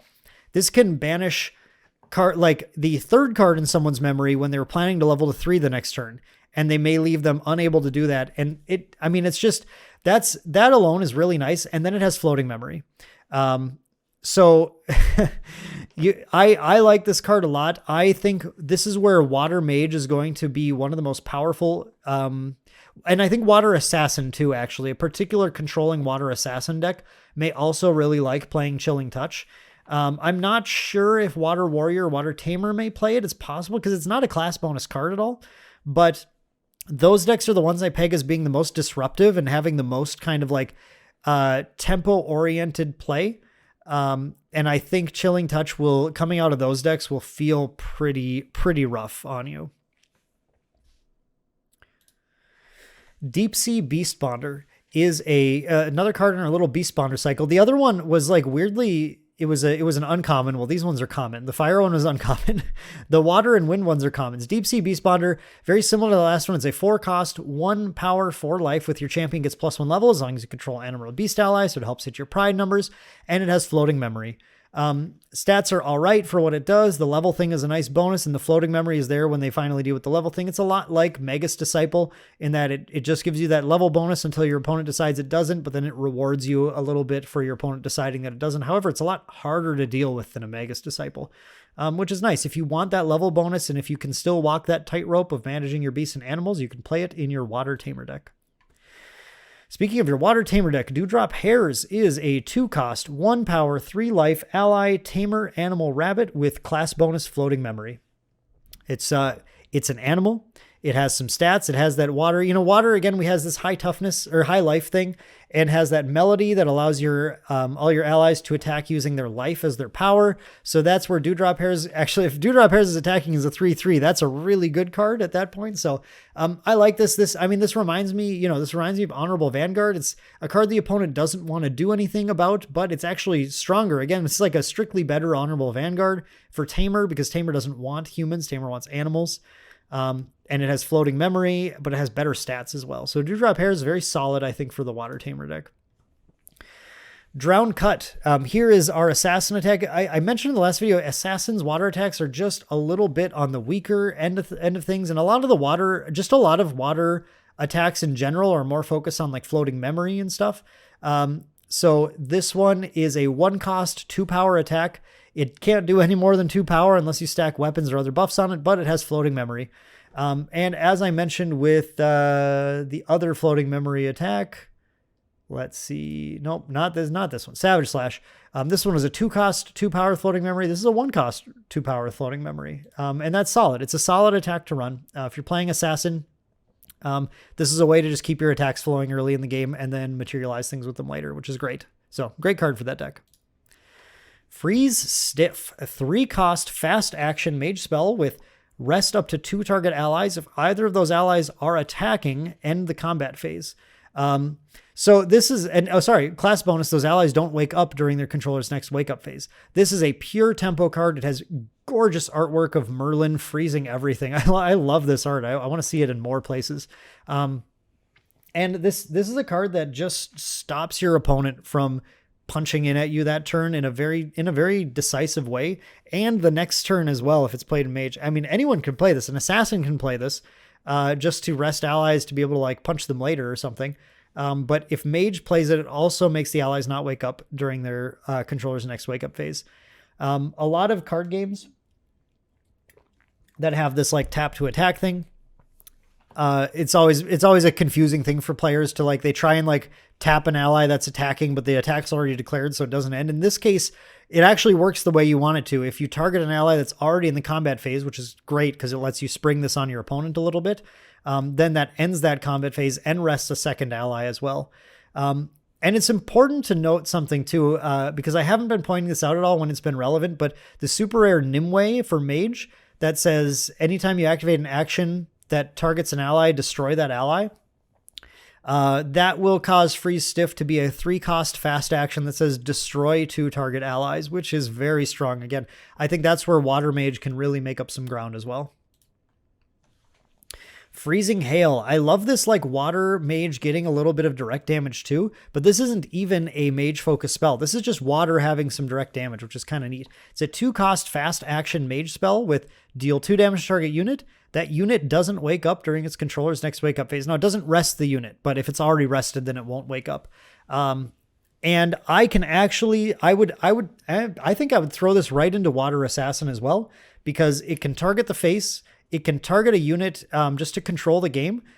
And I think really importantly about this card that a lot of players might not realize right away, this makes it so their champion doesn't wake up during the controller's next wake up phase. This is a staple. This is a water staple, I think.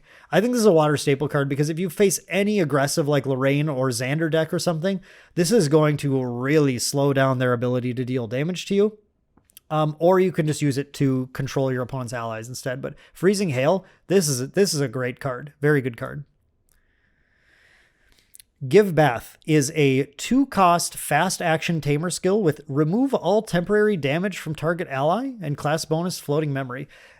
This is an interesting card.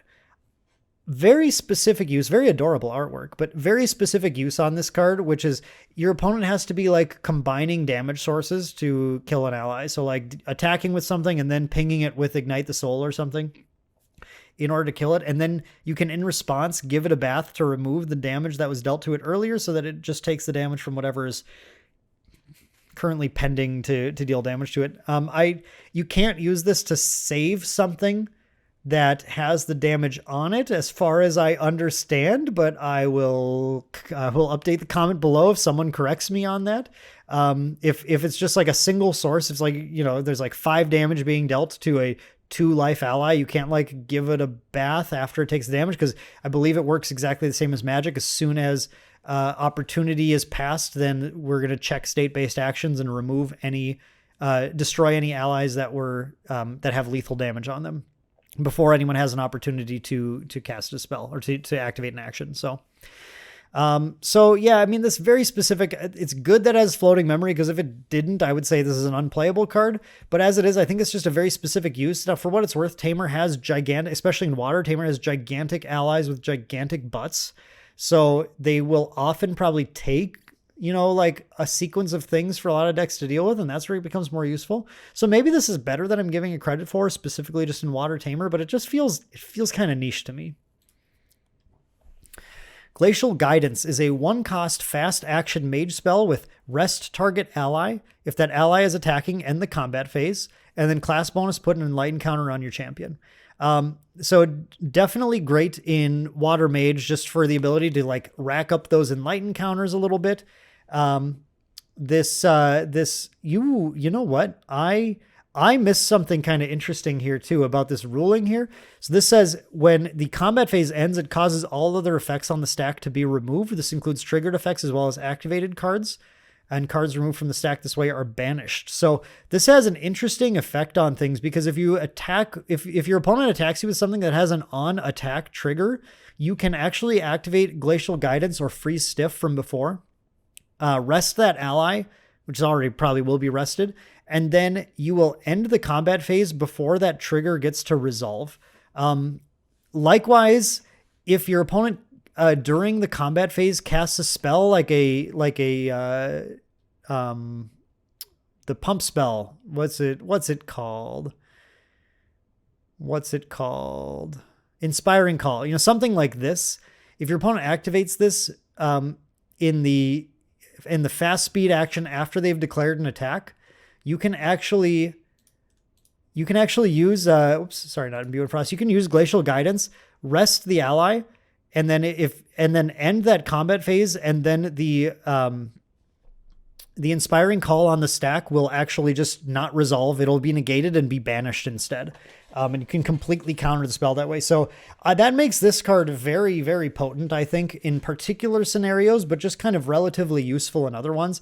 It's not as good as Freeze Stiff. It doesn't freeze them, but it does get the Enlighten counter, which combined with Rise level 2 can be like 2 Enlighten counters on your opponent's turn, which can really help them rack up some extra value. And once again, the Rye deck is all about just building incremental advantage and slowing down the game, and that's where Water Rye is going to be pretty strong. All right, I've talked about this a few times, but here's Imbue and Frost finally. This is an action warrior spell.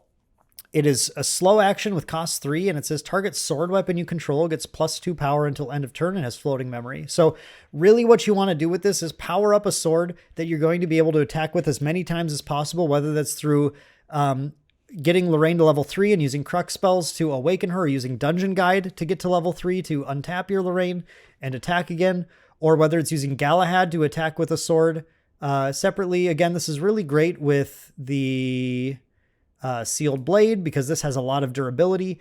Anything where you're building durability on things to allow you to use those swords multiple times in the same turn, you're going to get to compound this damage and push a lot of damage out of nowhere. That's where this kind of card is really useful. It has floating memory as well if it's being used by a warrior, which I think most of these are going to be warrior decks anyway, but I'd be interested to see if someone can do some assassin stuff, because assassin does have 1 sword in Luxem. But that floating memory then lets you, that deck is already kind of aiming towards that, because it wants to play floating memory cards in order to play Sealed Blade, because Sealed Blade needs to be paid for with floating memory. So Yeah, it's a cool card. It's kind of a combo card, kind of a water warrior combo deck that might be buildable with Imbue and Frost. So I'm very excited to see how this plays out, but I think it does have potential. All right, Intrepid Highwayman is a 3-cost, 1 power, 2 life ally assassin human, has intercept, has as long as it's retaliating, it gets +3 power and has class bonus floating memory. So this is where I really like that, like kind of assassin, that more controlling assassin deck underwater, where you can play this interceptor. This is one of the scariest interceptors in the game. The 2 life means it can intercept a lot of the like smaller units that you just incidentally attack with, like Dungeon Guide, and not die. And then it enters with the 4 power as long as it's retaliating. It's able to, again, like I said, it's like that 4 power knocks out just like almost everything in the game other than like the really gigantic beasts. And if it gets knocked out in the interception, if it's retaliating against a 4/4 or something, so it's going to die, then it still gives you the floating memory also. So I love this card as far as for 3 cost, having this insane ability to just like control your opponent's attacks.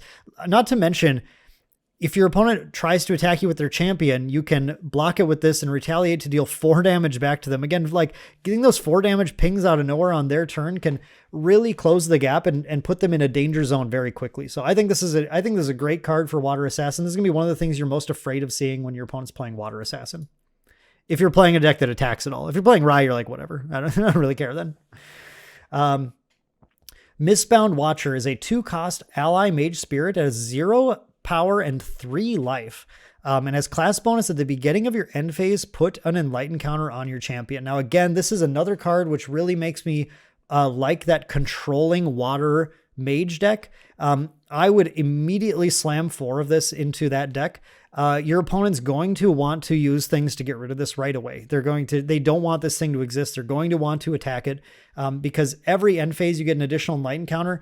This will, if you get this out, now turn 1, you won't be a mage yet, so you won't get the class bonus. But starting from turn 2, when you can level to 1 and become a mage, then you'll have that class bonus online. You'll immediately start racking up enlighten counters. It means because Rye comes in with 2 enlighten counters, playing Mistbound Watcher on turn 1, on turn 2 will allow you then to draw a card off of his enlighten counters immediately. So it's immediately going to start getting its value back. And the more turns it sits out there, the worse things get for your opponent, let alone if you can get multiple to stick. That'd be pretty awesome. So really like this card. I also like this 3 life here in water because water does have a 1 damage board wipe that will tap everything. And you don't care whether or not this thing is awake or rested. Doesn't really matter to you. But it will survive your water board wipes in that case too, which is really nice. Restorative Slash. This is one of the water attacks that shows where water is really going to go with warrior, but it actually can be used by assassin, can be used by anyone it can be used by anyone. It just doesn't matter. Rye can attack with this thing. This is a 4-cost attack warrior sword for 3 damage that has on attack recover 3. Again, against certain decks, that recovery isn't necessarily going to be the most useful thing in the world because some decks, like some Rye combo decks, will just be trying to kill you in one shot later on in the game. But against any deck that's trying to incrementally deal damage or aggressively attack you early on, Restorative Slash is a way to really even the odds. You can actually like attack an ally that has a pretty high power just to get rid of it, and then recover the 3 damage that ally did back to you. You're effectively just kind of blanking your opponent's last turn with this. And that is what you need to like build the game into your favor, because your goal in those matchups is always to get the opponent to run out of steam so that you can get that sort of turnabout, take control of the game, turn the corner, and then win after that. And that's a great card for that. But I think this is going to be an easy card to play in a lot of like these attacky warrior and assassin water decks too, just to have something to throw that in certain matchups is extremely useful. Revitalizing Cleanse is an expensive 5-cost fast action cleric spell. So it's only cleric here, which is kind of cool. Reveal all cards in your memory. Recover X, where X is the amount of water element cards revealed this way, and draw a card. This card right now in the game feels to me like it's almost like a hate card, right? It's just like, I'm not going to let the aggressive fire deck take me out here. I'm going to play a heavy water deck. I'm going to play like Water Barrier, Revitalizing Cleanse, like Restorative Slash or whatever. And I'm just going to not die to a fire deck. And I think that's important. I think it's good to have this in a metagame because it means that if there are these scary, aggressive fire decks out there are some cards that we can play. If your hand is like 6 water cards, it's going to be hard for them to keep up with you. Revitalizing Cleanse, heal every piece of damage they dealt to you last turn and then draw a card. To replace it, which is pretty dope. And you do this fast speed too. So you can lull your opponent into thinking they can go for the kill and then surprise them with Revitalizing Cleanse. And then suddenly they like spent all the resources trying to kill you. You cleanse, and then you start your next turn. You can do whatever other like healing or clearing out the board you can do. And this is how we turn the corner, right? So I like that. It's a cool card. You want to play this probably in a slower deck though.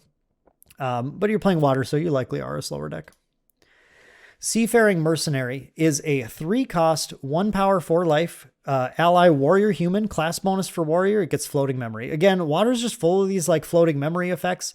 And that's good because they want to play stuff like Sealed Blade. So I'd say definitely if you're playing like the Sealed Blade style deck, then I keep trying to bring it back up. Sealed Blade style deck where you need to pay for this using floating memory cards. That's where Seafaring is going to be the kind of ally that you just want to fill your deck with. All these floating memory things will help you get there. And again, it is since you're playing warrior, it is something that can get buffed up by things like Banner Knight and stuff later on. So having that 4 life for 3 cost is pretty nice. It's as long as I'm not paying 5 for it or something, and it's not coming in rested, then I'm generally happy with it. And I think this kind of fits the bill. It's just 1 more cost than Honorable Vanguard for 2 more life. Pretty nice. All right, Set the Traps. Action, Assassin Skill. It's a slow action with cost 2 that says target player puts the top 2 cards of their deck into their graveyard. Class bonus, put a preparation counter on your champion. Now, as far as ways to enable like a self-mill or even maybe an actual mill strategy, this I like a lot more than some of the other options because it puts a preparation counter on your champion. So you have to be Assassin, self-mill or something with this deck, but getting that preparation counter allows you to do quite a bit more, whereas some of the other cards we've seen have just been like, the only thing they do is mill, which doesn't necessarily do anything unless you hit the cards you're looking for. Whereas this at least will do something. I wish it was fast. I really wish this was a fast spell so you could do it at the end of your opponent's turn. Keep the cards in your hand up to be able to respond to things and then set the traps if there's nothing else to do. But you do have to spend your time setting the traps on your turn. But it could pay off. I think in the right deck, this can really work out. Stillwater Patrol is a 4-cost ally ranger human with 2 power and 3 life. It has True Sight, so it can attack units with stealth. And as long as it's attacking units with stealth, it gets +1 power. This card's all right. I think this is a reasonable card to play. Again, it's like a 2-3 for 4 is a little more expensive than I want it to be, but the True Sight thing is nice to have. It's probably going to depend on how much like stealth we see in the metagame, like I've said every time with these kinds of cards. But I can see decks that are just trying to play dudes and just need answers to stealth things. This could be a reasonable card to play. It will also depend on whether or not that 3 toughness is enough to deal with the stealth things you're concerned about. I'm thinking back, I don't think there are too many or any 4 life units with stealth. So I think in that case, the numbers are right on this card where you would play it if you just want to be able to have answers to those things. That'd be the main reason you put it in your deck. All right, finally on to Wind. Our last cards are going to be Wind cards here. Black Market Broker. This is actually a card that main deck got to spoil early on, so I'm excited to see it again. This is a 4-cost, 2 power, 3 life ally with assassin human with on enter. Put a preparation counter on your champion. It has stealth as long as there are 3 or more preparation counters on your champion. So again, the stats are fine on this, just like Stillwater Patrol. It's okay stats, but the putting a preparation counter on your champion, I like ways to do that. And this is basically a way to, deal 2 damage to something, put a preparation counter on your champion. It might even have stealth then, so it'll be hard to deal with. If you can get this to be the 3rd preparation counter on your champion, then I really like it actually, because it's going to be hard to deal with. It's going to push 2 damage every turn that it isn't dealt with. And you can play around keeping those preparation counters on your champion if it matters that it has stealth, because it doesn't always matter in every matchup, but if it matters, you can play around it that way. And otherwise, it provides more tempo and more damage on the board while also progressing your preparation counters in case you're trying to build up to do coup de grace and stuff like that. Bushwhack Bandit is a 3-cost ally assassin human with 2 power and 1 life with class bonus critical 1. So as far as trying to be aggressive with Wind Assassin, this is the way to do it. That critical 1 means the opponent's either going to have to take 4 damage from its attack or discard a card. So this is a little more juicy than something like a Blitz Mage, because it can put the opponent in a hard place. Now, giving the opponent a choice in games always lets them choose the thing that is least hurtful to them. But I think in either case here, you're going to like which option they choose. And it's not like you're paying a crazy amount to get the effect. So if you're playing Wind Assassin, and humans also, it's important to note that this is a human, although a Tactful Sergeant, I think that might have been a class bonus actually, so I don't think you could really play humans with that, but this will work with any sort of ways that you can buff the team as well. Keep in mind, so like getting, can I ever remember the name of this card? Inspiring Call. So Inspiring Call, again, is not a class bonus card, so you can use that to make the Bushwhack Bandit even scarier to deal with, and it's going to kind of force them just to get into the position where they just choose to discard a card instead, which is still good for you.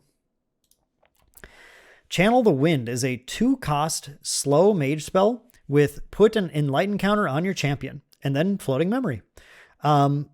This is a solid card, again, an early memory control card, builds up your Enlighten counters, and then can be spent to Floating Memory. I like this card in Windrai. I like it in there. It helps you build up your resources and then gets used to banish for things. Now, I would like it even more in particular in Mana Weaver Windrai. I think this really works in the Mana Weaver version because you don't care about banishing arcane cards in that one. In particular, you just want to get Enlighten counter stacked up, and this card does both of those things. So that's where I like it the most. Favorable Winds is a great little trick, a 1-cost fast action mage spell. The class doesn't matter for it though. Allies you control get +1 life until end of turn and Floating Memory. This really can feel bad to play on the opponent. You just have to keep 1 card in your hand plus the Favorable Winds to play it, and you can rescue all your allies from a board wipe or just one ally from an important ally from like an attack or a damage spell, and then you get to Floating Memory at next turn as well. Great trick to play in any deck that has allies you want to rescue. And here is our Wind Beast Bonder. Menagerie Beast Bonder is a 3-cost. It's actually the cheaper Beast Bonder of all of them that has 1 power, 3 life. Your champion gets +1 level as long as you control an animal or beast ally. And of course it has Floating Memory. So I actually like that this is a little cheaper. I feel like for the cheaper cost, this actually feels a little better than the other ones. And it has, just like the other ones, when it's answered as Floating Memory. So it's just going to kind of do what you want to do. If you're playing Tamer, you're probably going to want to think about playing some number of these Beast Ponders, but I actually like the Wind one, I think, a little better than the other two because of that lower cost. Poise Strike is a 2-cost, 3-power attack Assassin Dagger with Prepare 1. Class bonus on hit. If it was prepared, you wake up your champion. This card's awesome. This is a great attack for Assassin to play. Allowing you to wake up your champion so that you can attack again with it. And you don't even have to be level 3 doing Luxem tricks for this. So this lets you do this early on. Push a bunch of damage out of nowhere using Poise Strike and then any other attack. Maybe you start with Poise Strike and then throw in like a Savage Slash or something afterwards just to push some more damage in. I think, as we're playing Wind, we're kind of thinking we're mid-range. I think Wind can be a little more aggressive as well as it can be a little more controlling. You're just able to kind of adapt according to what you see. And I think Poise Strike shows you, exactly what you need to see if you're trying to be a more aggressive assassin. Rallied Advance is a 2-cost, 1-power attack Guardian Warrior Sword. Has class bonus on attack, wake up target ally you control. So really like this card as one of your main attacks that you use in ally-focused Lorraine decks. If you're trying to do like Banner Knight, build up some solid allies or whatever, attack with them, This lets you attack with a good ally and then wake up your ally, attack with this, with your champion to wake up that ally again and attack again. I can see this as the bread and butter attack in those decks. Definitely one that you would want to play as long as you have some decent allies to attack with. Song of Return is a 3-cost fast action tamer skill melody with class bonus for tamer. This costs 1 less to activate, and it's return up to 2 target allies you control to their owner's hand. So like we talked about with some of the other spells, like with Reclaim like this is really a card that you are playing defensively to save your big beasts from being destroyed. And with how big they are, if the opponent has to play multiple cards into them just to deal with them, you can really get a lot of value back this way. So I really like that. I also really like this when you hit level 3 with Sylvie. You're playing things like Gaia's Songbird to get more cards in your hand with on-enter effects. Then you can Song of Return the Songbird and then like whatever giant ally is trying to be killed to return both to your hand, then replay both of them, get another big beast in your hand from the Songbird, replay your other nice beast again. I like that a lot. It's a solid card to play in that deck, and especially if you're playing the music deck. Summon Gale is a 3-cost fast action mage spell with efficiency. This is the lowest costed thing with efficiency in the game, I think, and has return target ally to its owner's hand. This is very easily a free spell, and I think one that you'll often want to play in a Wind Mage deck, simply because of how cheap it is. It is super cheap, and it just does what you need it to do when you need to do it. Swift Recruit is a 2-cost, 1 power, 2 life, ally, warrior, human, intercept, floating memory. I like this card a ton. This in Mage especially, I like to play this because it is an interceptor that can prevent damage and then floating memory. Once again, I'm like really thinking that Rye Mana Weaver version where you don't care so much about banishing arcane cards and you're happy to banish these interceptors, but also really great in Wind Lorraine. Especially like the Tactful Sergeant, Phalanx Captain, human focused deck, where you can really pump this up with Banner Knights and stuff. Otherwise, early game, if your opponent's playing fairly aggressively, Swift Recruit's a great interceptor, intercept something, and then floating memories so that you can keep on leveling up, keeping like the ability to level up faster and still play the game is really important in that matchup because it keeps your health pool growing before your opponent has a chance to kind of get the jump on you. So yeah, I like him a ton. I think he's great in Lorraine and pretty good in Rye. And maybe playable in Xander too, especially if you're trying to play a more controlling Wind Xander. Trained Hawk is a 3-cost, 2 power, 2 life ally tamer animal bird with True Sight and Vigor. This is an interesting card with Vigor because it can't intercept or anything. It just, I guess this is just like an annoying card for stealth decks to have to deal with because the Vigor basically allows it to retaliate if it becomes attacked next turn. True Sight obviously lets you deal with stealth things. I think this is a fine animal to play. It's not the one that makes me the most excited in the world, but again, if like I say this every time, but if stealth is a really important part of the metagame, then Trained Hawk is a great card to play in those decks. I can see as more sets come out, this being replaced by things that do a little more of what you want to do. But in a Wind Tamer deck, it is just it's an animal that has stats really. So like, and it's not terrible. So, that's where you'd play it, I think.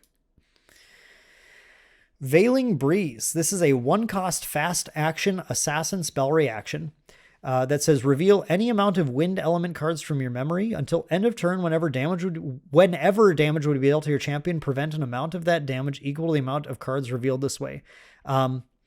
This card says screw you to Advent of the Stormcaller, can prevent them from doing anything with that because it's multiple instances of damage. It also just like really slows down or completely stops like go wide strategies from dealing any damage to you.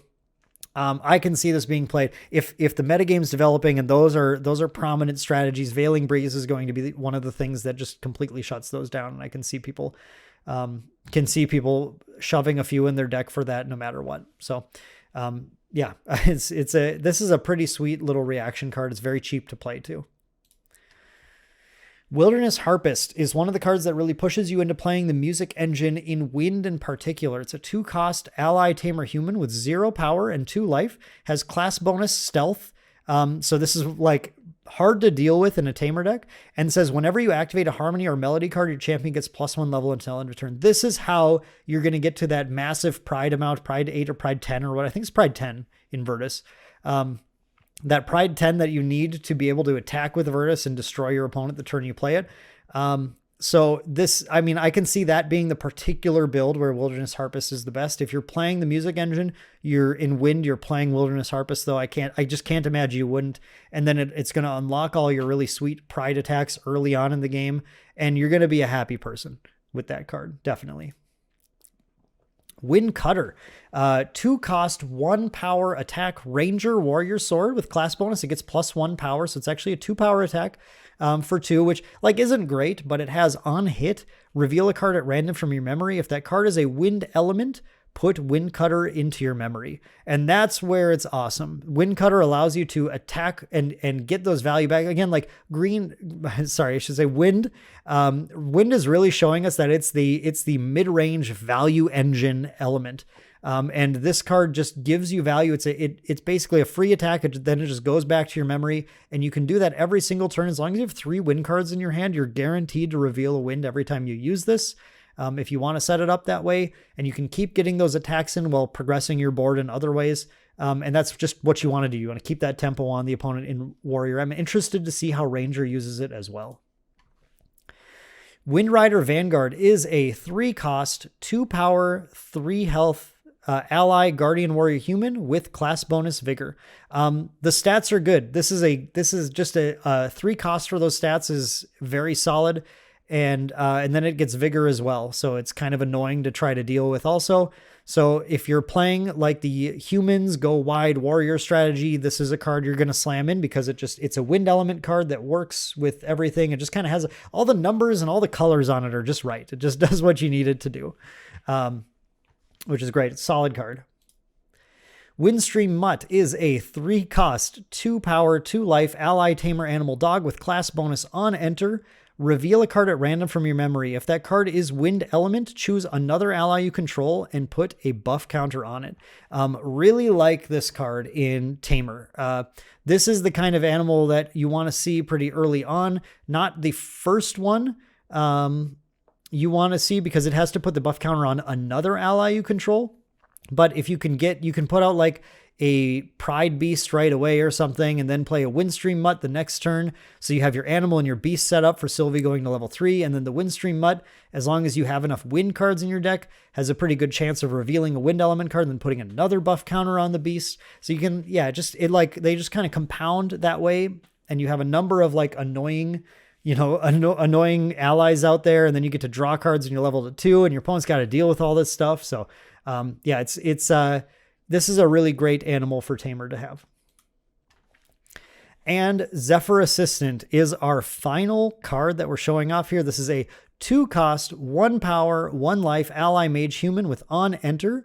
Put an enlighten counter on your champion, and on leave, not on death, put an enlighten counter on your champion. And this is really the card that right now you're trying to see if you're building wind mage and you're using these like suppress cards and these return cards to your hand and everything, because you can, if you suppress Zephyr Assistant, you got the enlighten counter when it entered, and then you get 2 more enlighten counters when it leaves and then when it enters again, giving you a full card draw off of it, and it still stays in play to have that happen more, basically. So I love this card. This card turns on, I think, Windrai and really makes Windrai a playable deck. And again, especially I really wonder about Windrai being kind of the Mana Weaver build rather than the Stormseer build, because of all these like floating memory cards that you have access to that you want to be using to level instead of having to banish arcane cards all the time. So I'm interested to see how people toy with that particular build of it. But either way, I can see this being useful in that deck, in a Rye deck, just to be able to generate tons of enlighten counters and take full advantage of your ability to like suppress an opposing attacker and then suppress your own Zephyr Assistant just to get value off of the plays every time. So, wow. Okay. So my throat certainly is sore. But I really appreciate you guys sticking around and watching through our entire Hopefully you've watched through our entire full review of set 1 of Grand Archive TCG Dawn of Ashes. If you haven't yet, right at the end of this video, we'll have links, or down in the description, we have links to all of our other all the other videos reviewing the ultra rares, super rares, rares, and commons, and uncommons in Grand Archive Set 1 Dawn of Ashes. That is everything there. Like I said, there are a few like starter deck cards I didn't go over, but that's pretty much everything that we have in set 1. I am very excited for the game. I think set 1 looks really good. As I hope you were able to tell listening to this, I think there's a ton of viable builds just from set 1 that we're looking at, and I'm excited to explore. And I'm also extremely excited to see how the game progresses going on to set 2 and beyond coming out later this year. So if you are excited about Grand Archive or just TCGs in general, I would love to see you on the channel more often. Comment down below. Let me know what you're most excited about here, and go ahead and make sure you're subscribed to Main Deck to catch more Grand Archive and other TCG content. A shout out to our patrons who make everything we do possible. Thank you guys so much for your support. We've had a stellar year on Patreon, and I hope we've provided a ton of content to you guys to make it feel worth your patronage, as well as some fun bonuses that we were able to send out to you guys throughout the year. And if you're interested in becoming a patron as well, that's down in the link down in the description below. Certainly not required to, but your name will show up here as well, which I hope you would appreciate. Otherwise, click on these videos if you want to catch the rest of our set review of Grand Archive Set 1 Dawn of Ashes. I hope you guys had a great time watching this, and we will see you guys in the very next video for Grand Archive or whatever else we do. See you guys later.